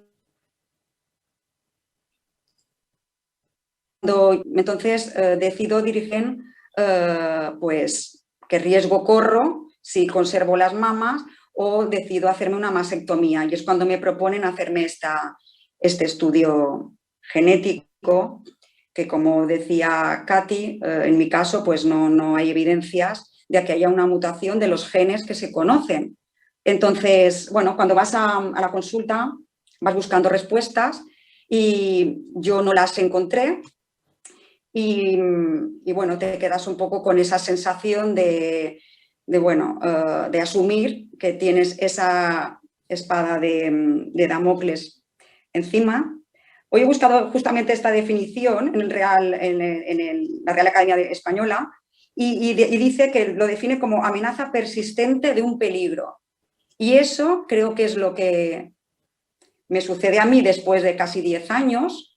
Y es aprender a convivir con eso, con esa espada de Damocles, pero tienes que aprender a convivir y a vivir y a pensar que no todo va a ser cáncer, que tienes que intentar llevar una vida pues, lo más saludable evidentemente posible y evitar determinados riesgos. Y bueno, pues pienso que las pacientes que hemos pasado por esto justamente tenemos la ventaja de que estamos más controladas que otras personas que nunca han pasado por esto y siempre pienso, bueno, pues en el caso de que se repitiera, la cuestión es que me lo pillarían o enseguida me daría cuenta, ¿no?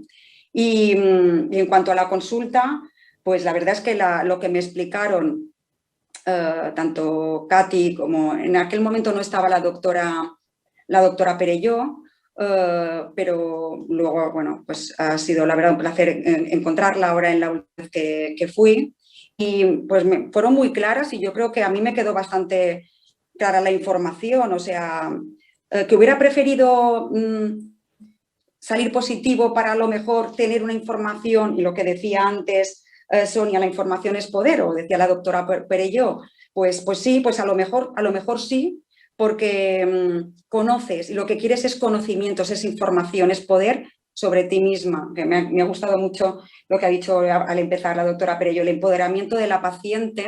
Creo que es importante empoderar a las pacientes, darles esta información para que seamos conscientes del peligro que hay y del que no hay, o sea, que seamos consecuentes con la realidad y a partir de ahí pues decidir junto evidentemente a los profesionales, porque yo me dejé llevar por el asesoramiento de los profesionales, que sois quienes sabéis del tema y bueno, y hasta hoy que hace prácticamente 10 años y aquí sigo sin información, pero bueno, esperando también que la ciencia avance como para poder darme algún día alguna respuesta, ¿no?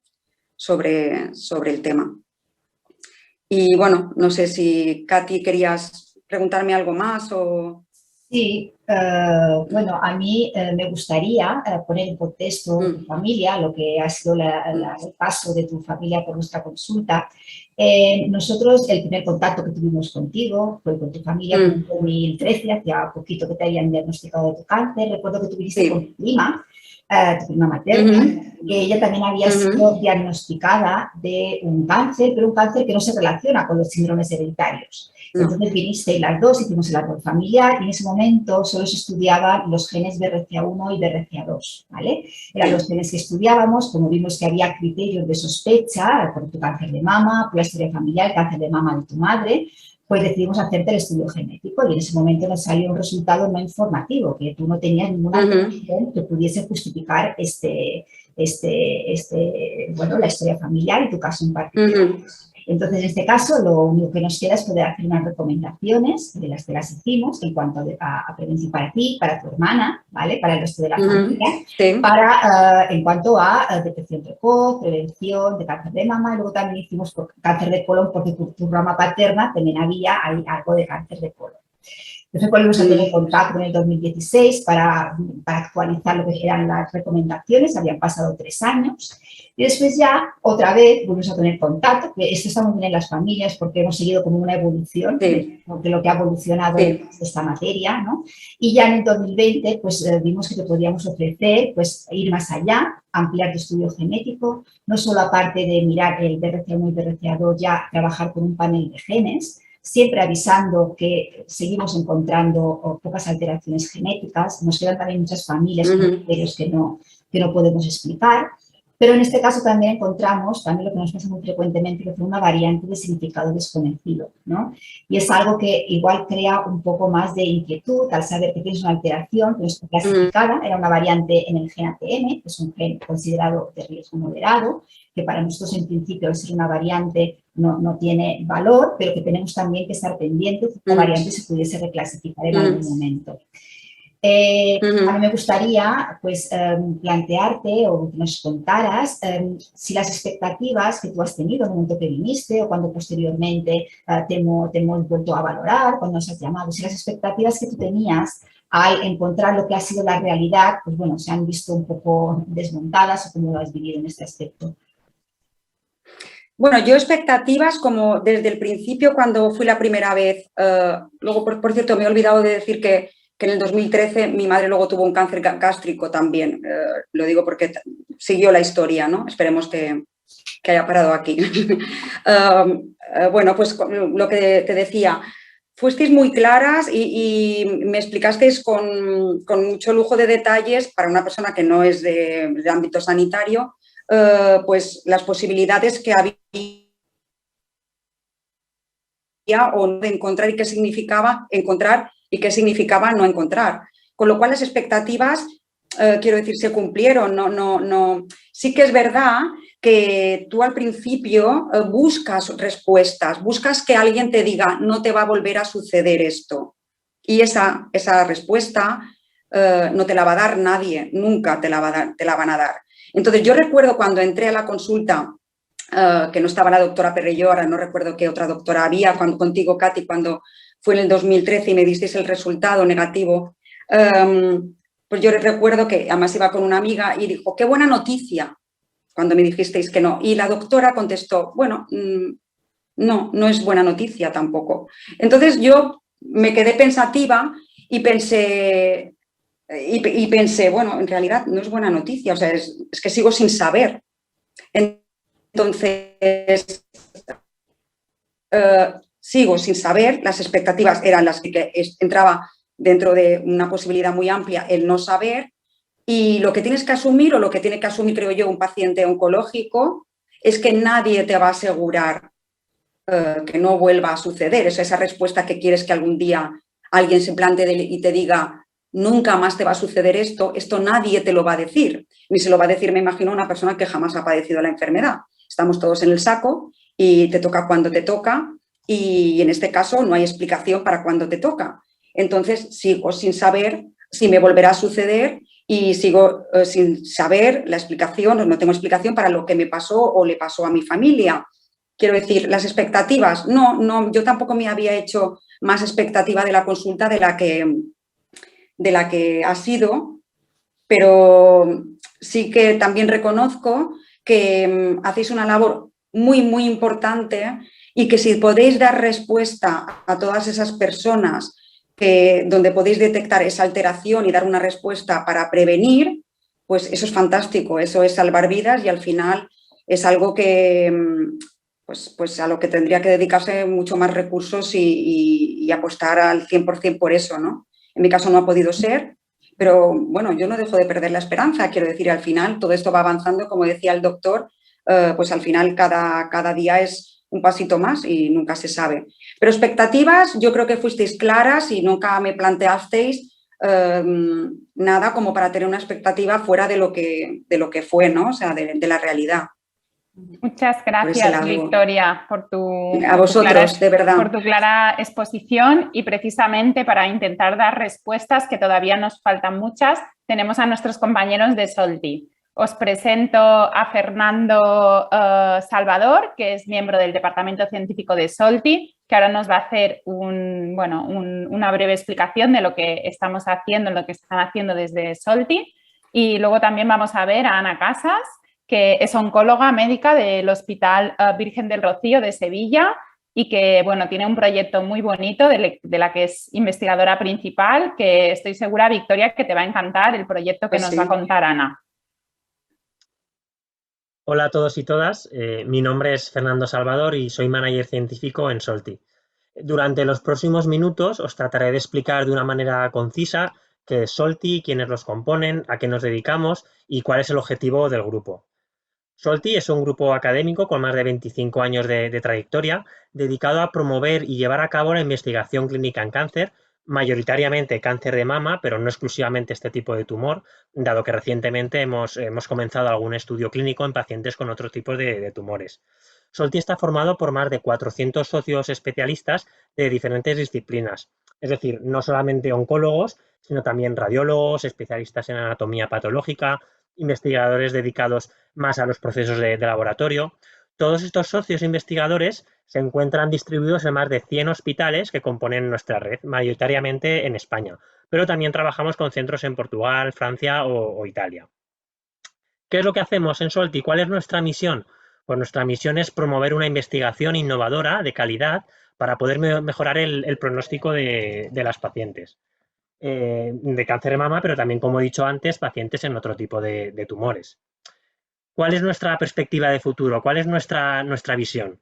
Pues nuestra visión es cambiar el paradigma de la investigación en cáncer desde el ámbito académico y hacer una investigación, lo que se dice, más translacional. ¿Qué quiere decir esto? Pues quiere decir que queremos orientar la investigación clínica en cáncer a partir del conocimiento del tumor y de esta manera poder trasladar las investigaciones básicas, es decir, aquellas llevadas a cabo en los laboratorios, a aplicaciones clínicas que tengan como resultado un beneficio en la salud de los pacientes.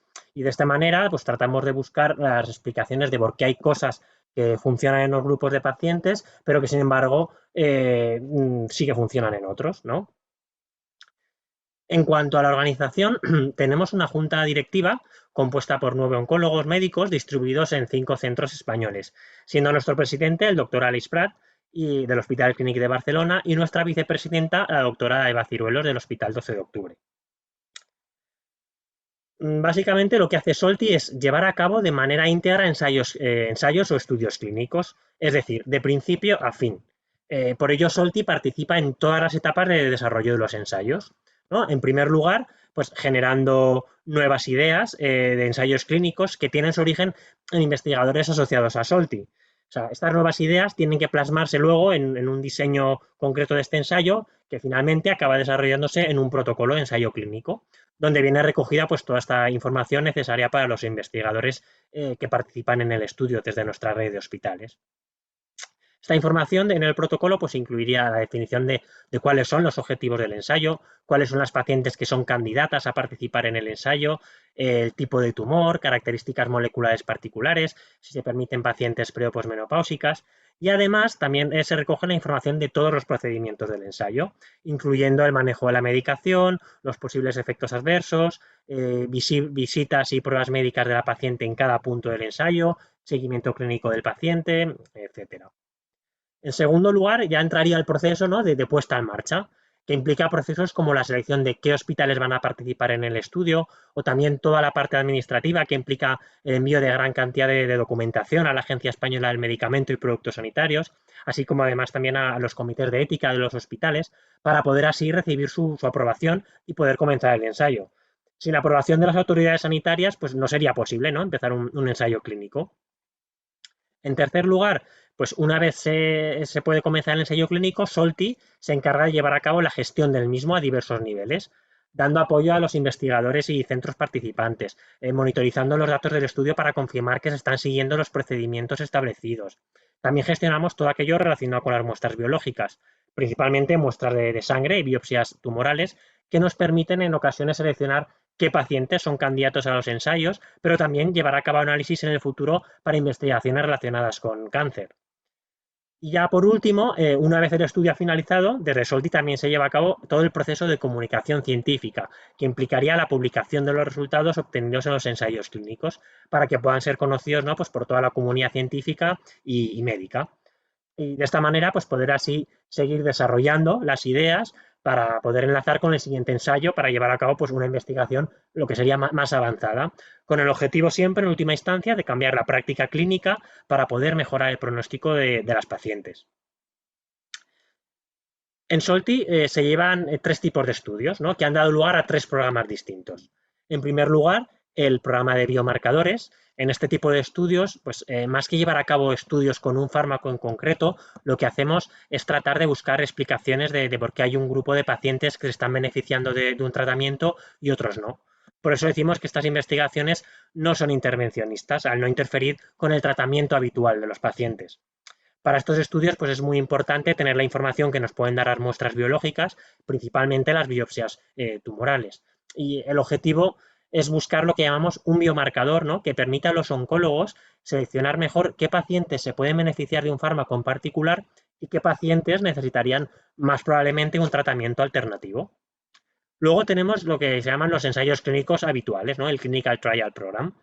Dentro de este grupo de estudios pues hay una amplia variedad de tipos y se buscan diferentes fármacos, terapias o estrategias que puedan impactar en el beneficio clínico de los pacientes. Hay ensayos que tienen el objetivo, por ejemplo, de buscar nuevas combinaciones de fármacos que puedan ser más efectivas o, por ejemplo, pues también hay ensayos que tienen como objetivo reducir o disminuir los tratamientos en pacientes en los que se piensa que no se van a beneficiar de este tratamiento y, por lo tanto, podemos disminuir la toxicidad, aumentando además la calidad de vida de la paciente. Muchos de estos ensayos se realizan gracias a una idea o un biomarcador que ha venido del Biomarker Program para predecir la sensibilidad, ¿no?, a un tratamiento, como hemos comentado antes. Y gracias a esa información pues, se puede desarrollar un ensayo clínico teniendo en cuenta la información que proporciona ese biomarcador y testar el fármaco no solamente, o sea, testar el fármaco solamente, ¿no?, en la población en cuyos tumores se expresa ese biomarcador que hemos descubierto previamente. Y por último, comentar que también tenemos el programa de ventana de oportunidad o window. Este tipo de ensayos se llevan a cabo en el periodo de tiempo, en la ventana de tiempo, desde que un tumor de mama es diagnosticado, ¿no?, hasta que se lleva a cabo la cirugía del tumor, que normalmente suele ser pues, unas 4 semanas después del diagnóstico. Se aprovecha esa ventana de tiempo para estudiar un tipo de terapia o combinación de fármacos sin interferir con el tratamiento habitual de las pacientes. Normalmente en estos estudios las muestras pues tienen un papel muy importante, dado que los resultados para estudiar de estos tratamientos se obtienen al analizar cómo ha cambiado la biología del tumor o, por ejemplo, la cantidad de ADN tumoral que hay circulando en sangre antes y después del tratamiento de este estudio. Ya para finalizar, pues simplemente comentaros que Solti tiene unos 40 estudios activos, de los cuales 21 son estudios propios de Solti, en los que intervienen todas las partes del proceso que he explicado anteriormente.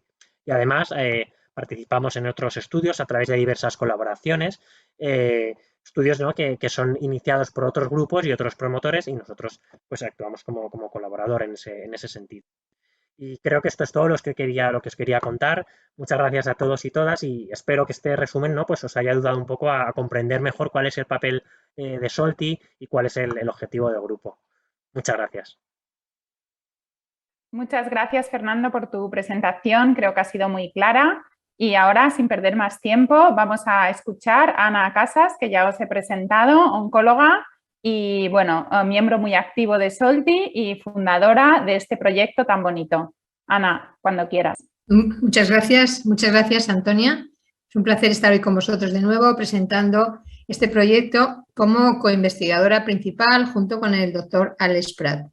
Este es un proyecto que, como sabéis, el cáncer de mama metastásico es esa otra visión del cáncer de mama. Es una visión diferente, puesto que es una situación en la que los tratamientos no son efectivos en el sentido de que se consiga una curación del cáncer en esa situación, pero sí que cada vez hay un mayor conocimiento y hay más tratamientos que prolongan la supervivencia con calidad de vida. Y este prolongar la supervivencia hace que vayamos hacia una cronificación del cáncer, hacia una mejor calidad de vida y, en definitiva, andemos pasito a pasito hacia su curación a través del conocimiento. ¿Qué es lo que hace este estudio, el estudio HOPE? Bueno, el estudio HOPE, Esperanza, es un estudio en la práctica clínica real en el que se evalúa los datos genómicos de las pacientes para seguir tomando decisiones acerca de cuál es el siguiente mejor tratamiento que puede hacer. Es decir, es una concatenación de estudios seguidos, cuando es posible, de un tratamiento. ¿Qué tiene de novedoso o qué tiene de diferente este estudio?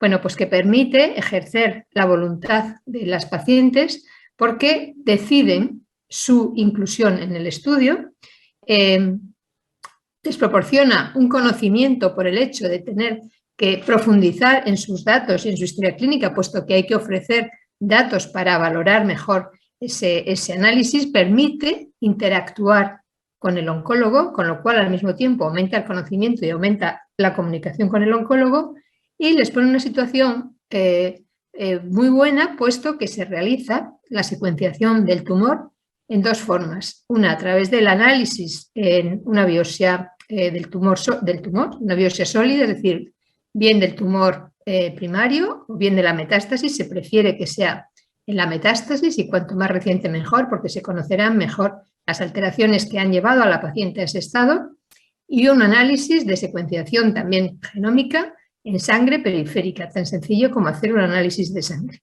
Con el estudio de estos datos genómicos y chequeándolos con los datos clínicos de la paciente, se llega pues, a una profundización en el conocimiento de la situación, en cómo está la paciente en ese momento, y se pueden hacer recomendaciones específicas para tratamientos diana específicos y para ensayos clínicos. Esto no siempre es posible porque no siempre los genes que se encuentran tienen su contrapartida en un tratamiento, es decir, los genes alterados tienen su contrapartida en su tratamiento, pero esto permite ir avanzando en el conocimiento de esas alteraciones moleculares que, si no tienen hoy una solución terapéutica, la van a tener en el día de mañana. Y mientras vayamos avanzando en el conocimiento, esto contribuiremos a que sea una realidad. Este es el diseño para los que no lo conozcan, que lo ponemos siempre. Son una paciente con un cáncer de mama metastásico que se incluye en el estudio a través de una app muy manejable en su propio teléfono, en el ordenador, y con esto entra en el ensayo, se incluye en el estudio y a partir de ahí se envían una serie de datos clínicos, se entra en contacto con la oficina de Solti y se le indica cómo debe de enviar sus datos clínicos, hacerse la muestra de sangre y enviar una muestra de su biopsia del tumor. De ahí se analiza estos datos del análisis hematológico y del análisis en biopsia. Salen unos informes, salen 2 informes, uno de cada uno, y estos informes juntos con todos los datos clínicos que se tienen pasan a un comité asesor que analiza todo conjuntamente y envía un informe a la paciente y a su oncólogo. Quiere decir que esto pues contribuye enormemente a mejorar la comunicación con el oncólogo y a potenciar el conocimiento de la paciente. En este sentido, quiero insistir en las pacientes que ya hayan entrado en el estudio HOPE, que es muy importante que sigan enviando los datos para hacer el seguimiento tal como está indicado en el protocolo, porque si no tenemos la información de qué es lo que va pasando con cada una de las pacientes que entran, no podremos sacar tantas conclusiones como nos gustaría sacar de este estudio. El reclutamiento actual, bueno, pues empezamos el año pasado, en octubre del año pasado, fue el momento cero de inicio del tratamiento y hubo una subida enorme de pacientes que se incluyeron, es decir, había unas expectativas muy grandes sobre el estudio y sí que superó pues las previsiones de poder hacer todas las determinaciones que teníamos que hacer a nivel interno para seguir favoreciendo y facilitando los datos adecuadamente.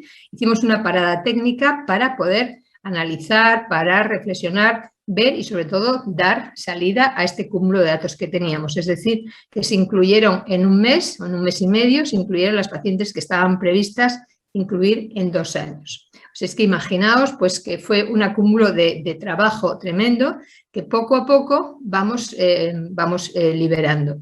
De esta forma, no tuvimos más remedio que hacer una parada técnica en enero del año pasado, en enero de este año, para hacer todo esto, y esta parada técnica se va a volver a abrir otra vez el estudio, ahora a finales de octubre, para poder seguir incluyendo pacientes, hasta completar los 600 pacientes que son los pacientes previstos. En el momento actual hay registradas 422 pacientes, hay una serie de pacientes que han fallado por distintos motivos, de tal forma que en el estudio, esto pasa en todos los estudios, de tal forma que incluidas en el estudio ahora mismo hay 377 pacientes y de estas 377 pacientes se distribuyen en las comunidades autónomas de una forma un poco heterogénea, es decir, hay una mayor preponderancia en las grandes ciudades, en Barcelona, en Madrid, en Valencia, es decir, las poblaciones que tienen hospital en Sevilla, las poblaciones que tienen hospitales más grandes o que hay un mayor conocimiento o que hay pacientes que están más informadas porque las asociaciones de pacientes a lo mejor tienen un mayor peso en esas ciudades, bueno, pues hay más. Por eso nos gustaría que, bueno, que en esta segunda parte del estudio, a partir de que volvamos otra vez a abrirlo, pues tuviera la posibilidad de entrar en el estudio muchas de esas pacientes que hasta ahora no han podido beneficiarse, pues como puede ser en la zona de Castilla y León, que hay muchas provincias que no se han incluido pacientes, digamos, hay sitios donde hay pocas pacientes incluidas. Por tanto, os animo a que la que esté en situación de poder entrar, bueno, pues que hable con su oncólogo y tal, y si conoce a otras personas que están en posibilidad de, o sea, en situación de poder entrar, pues que lo comente con el oncólogo y que se pongan en contacto con Solti para entrar en el estudio. Nosotros queremos que este estudio que estamos ofreciendo a las pacientes sea para todas las pacientes, sea un estudio lo más equitativo posible, que llegue de una forma igual a todas las pacientes en España. Este es un poquito complicado de ver, estos son muchísimos datos, simplemente deciros que las pacientes, una vez que se registran y que se incluyen, bueno, pues van digamos, dirigiéndose a hacer la biopsia sólida o la biopsia líquida, y a través de ahí, bueno, pues van saliendo una serie de resultados que, al hacer el comparativo con los datos clínicos, bueno, pues se van presentando al MAP. De las 377 pacientes incluidas, con los datos pareados de biopsia sólida y biopsia líquida, ya se han presentado en el MAP. Aquí hay 141, pero ya estamos en 150. Estos datos son de hace un par de semanas. Hemos tenido otro MAP reciente. Ahora ya hay 150 pacientes aproximadamente, y de las cuales, bueno, pues ya el informe prácticamente se le ha enviado a todos. ¿Qué posibilita esto? Pues posibilita a un porcentaje de pacientes entrar en ensayos clínicos y favorecerse de tratamientos diana específicos, como os decía antes. Estas son las determinaciones del GARDA. Del GARDA se han recibido 242 informes de pacientes. Esto significa que ahora mismo estamos reteniendo algunas pacientes para no hacerse todavía el análisis, porque el análisis, si se hace en un momento, aunque la paciente sea metastásica, si está en ese momento respondiendo al tratamiento que se le está poniendo, ese análisis va a ser negativo y entonces se va a perder la información que podría tener. Por tanto, ¿cuándo se recomienda hacer la analítica para la biopsia líquida?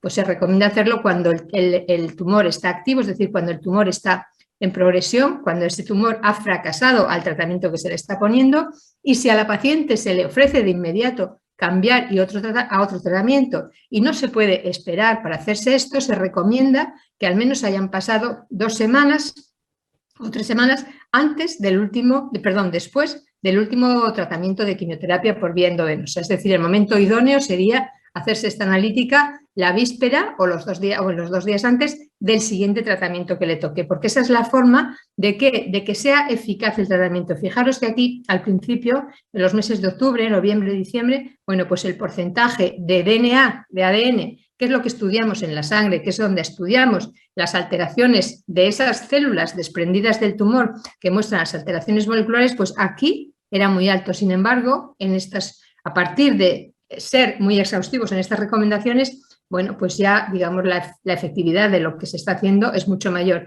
y queremos que realmente no se pierdan análisis, porque son análisis muy valiosos, análisis muy costosos, que proporcionan mucha información. Por otra parte, la otra secuenciación que se hace en la biopsia sólida, aquí se recomienda que haya una relación también estrecha con el oncólogo para pedir a través de anatomía patológica la muestra del tumor, que la paciente, si es necesario, vaya al servicio de anatomía patológica a pedir su propia muestra, no se la pueden negar, porque lo importante es que esa muestra vaya de una forma bueno, pues real, efectiva, a un laboratorio central que la recoge, y que sea de una biopsia lo más reciente posible. Es decir, que si hay una biopsia hecha de metástasis recientes, esa es la mejor muestra que se puede enviar para su análisis. Por tanto, vemos aquí cómo ahora mismo, con los datos genómicos pareados, significa que tenemos datos de los 2 lados, de la biopsia líquida y la biopsia sólida. Estamos ahora mismo en una situación, bueno, que en principio, respecto a los 377 pacientes incluidas, todavía quedan bastantes pacientes por hacer un pareamiento, pero estamos en esta situación porque hay pacientes que se han incluido en el estudio que estaban en respuesta y que no tiene sentido hacer ahora mismo una analítica, y bueno, son pacientes que están en espera de hacerse la biopsia líquida correspondiente. La verdad es que el estudio está generando, bueno, pues una serie de beneficios a muchas pacientes, a otras pacientes directamente no les beneficia porque los datos que se encuentran o las alteraciones que se encuentran ya se conocían o porque ya estaban con el tratamiento adecuado o porque sus alteraciones moleculares no son posibles que se haga un pareamiento con un tratamiento bien específico, pero siempre, siempre, siempre tened en cuenta que los datos moleculares y los datos de información clínica que se recogen aquí van a servir para avanzar en el conocimiento del cáncer de mama metastásico. Es avanzar en investigación y es hacer hoy para el futuro de pacientes que vienen. Y esto lo ha entendido muy bien la Asociación Española contra el Cáncer, que nos ha avalado el estudio HOPE para pacientes con cáncer de mama metastásico porque confían en la investigación que estamos haciendo y confían en que la investigación es el arma que nos va a permitir seguir avanzando en el manejo del cáncer y que en un futuro realmente haya un tratamiento no solo para ese 55% de tumores que hoy en día tienen tratamiento, sino para ir progresivamente aumentando el porcentaje de curación.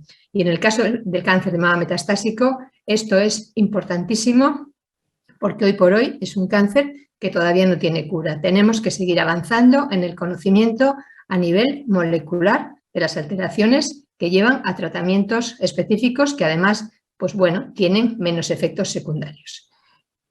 Este mes próximo celebramos el primer año del lanzamiento de HOPE, el año pasado, en octubre, y con motivo de esta celebración del primer año, bueno, pues vamos a hacer una conmemoración y una campaña a nivel de medios. No os voy a adelantar ahora cómo va a ser esta campaña, pero va a ser una campaña muy emotiva en la cual, digamos, se va a expresar realmente cómo las pacientes con cáncer de mama metastásico viven su situación y cuáles son sus expectativas de futuro.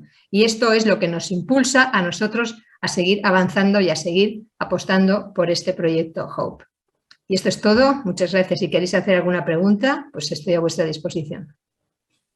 Muchas gracias, Ana, por tu presentación. Pues justo ha quedado una pregunta pendiente de responder, que yo creo que seguro tú nos la puedes responder muy bien.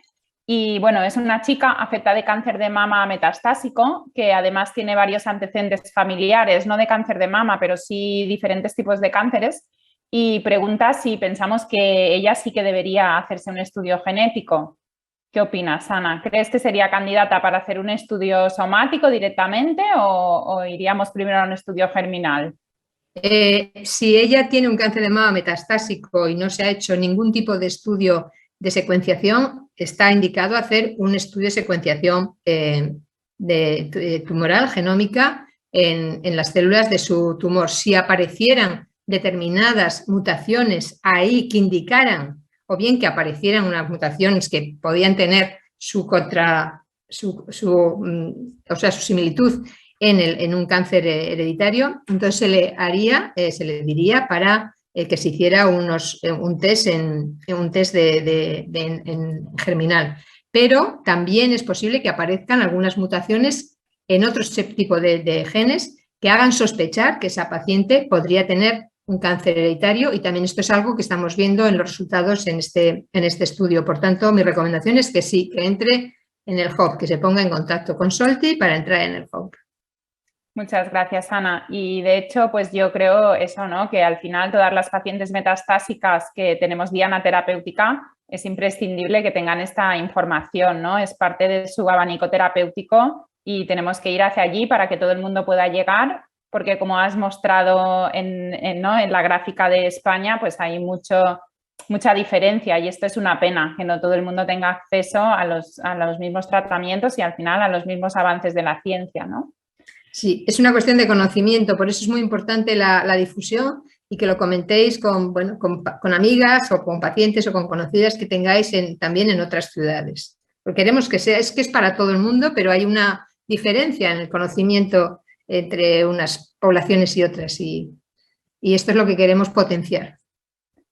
Pues ya me sabe mal, pero es un taller súper interesante, pero ha llegado el momento y hay que finalizarlo. Muchas gracias de verdad a todos los que habéis participado en él. Muchas gracias al equipo técnico por vuestro apoyo y a Solti, evidentemente, por hacer posible estos talleres.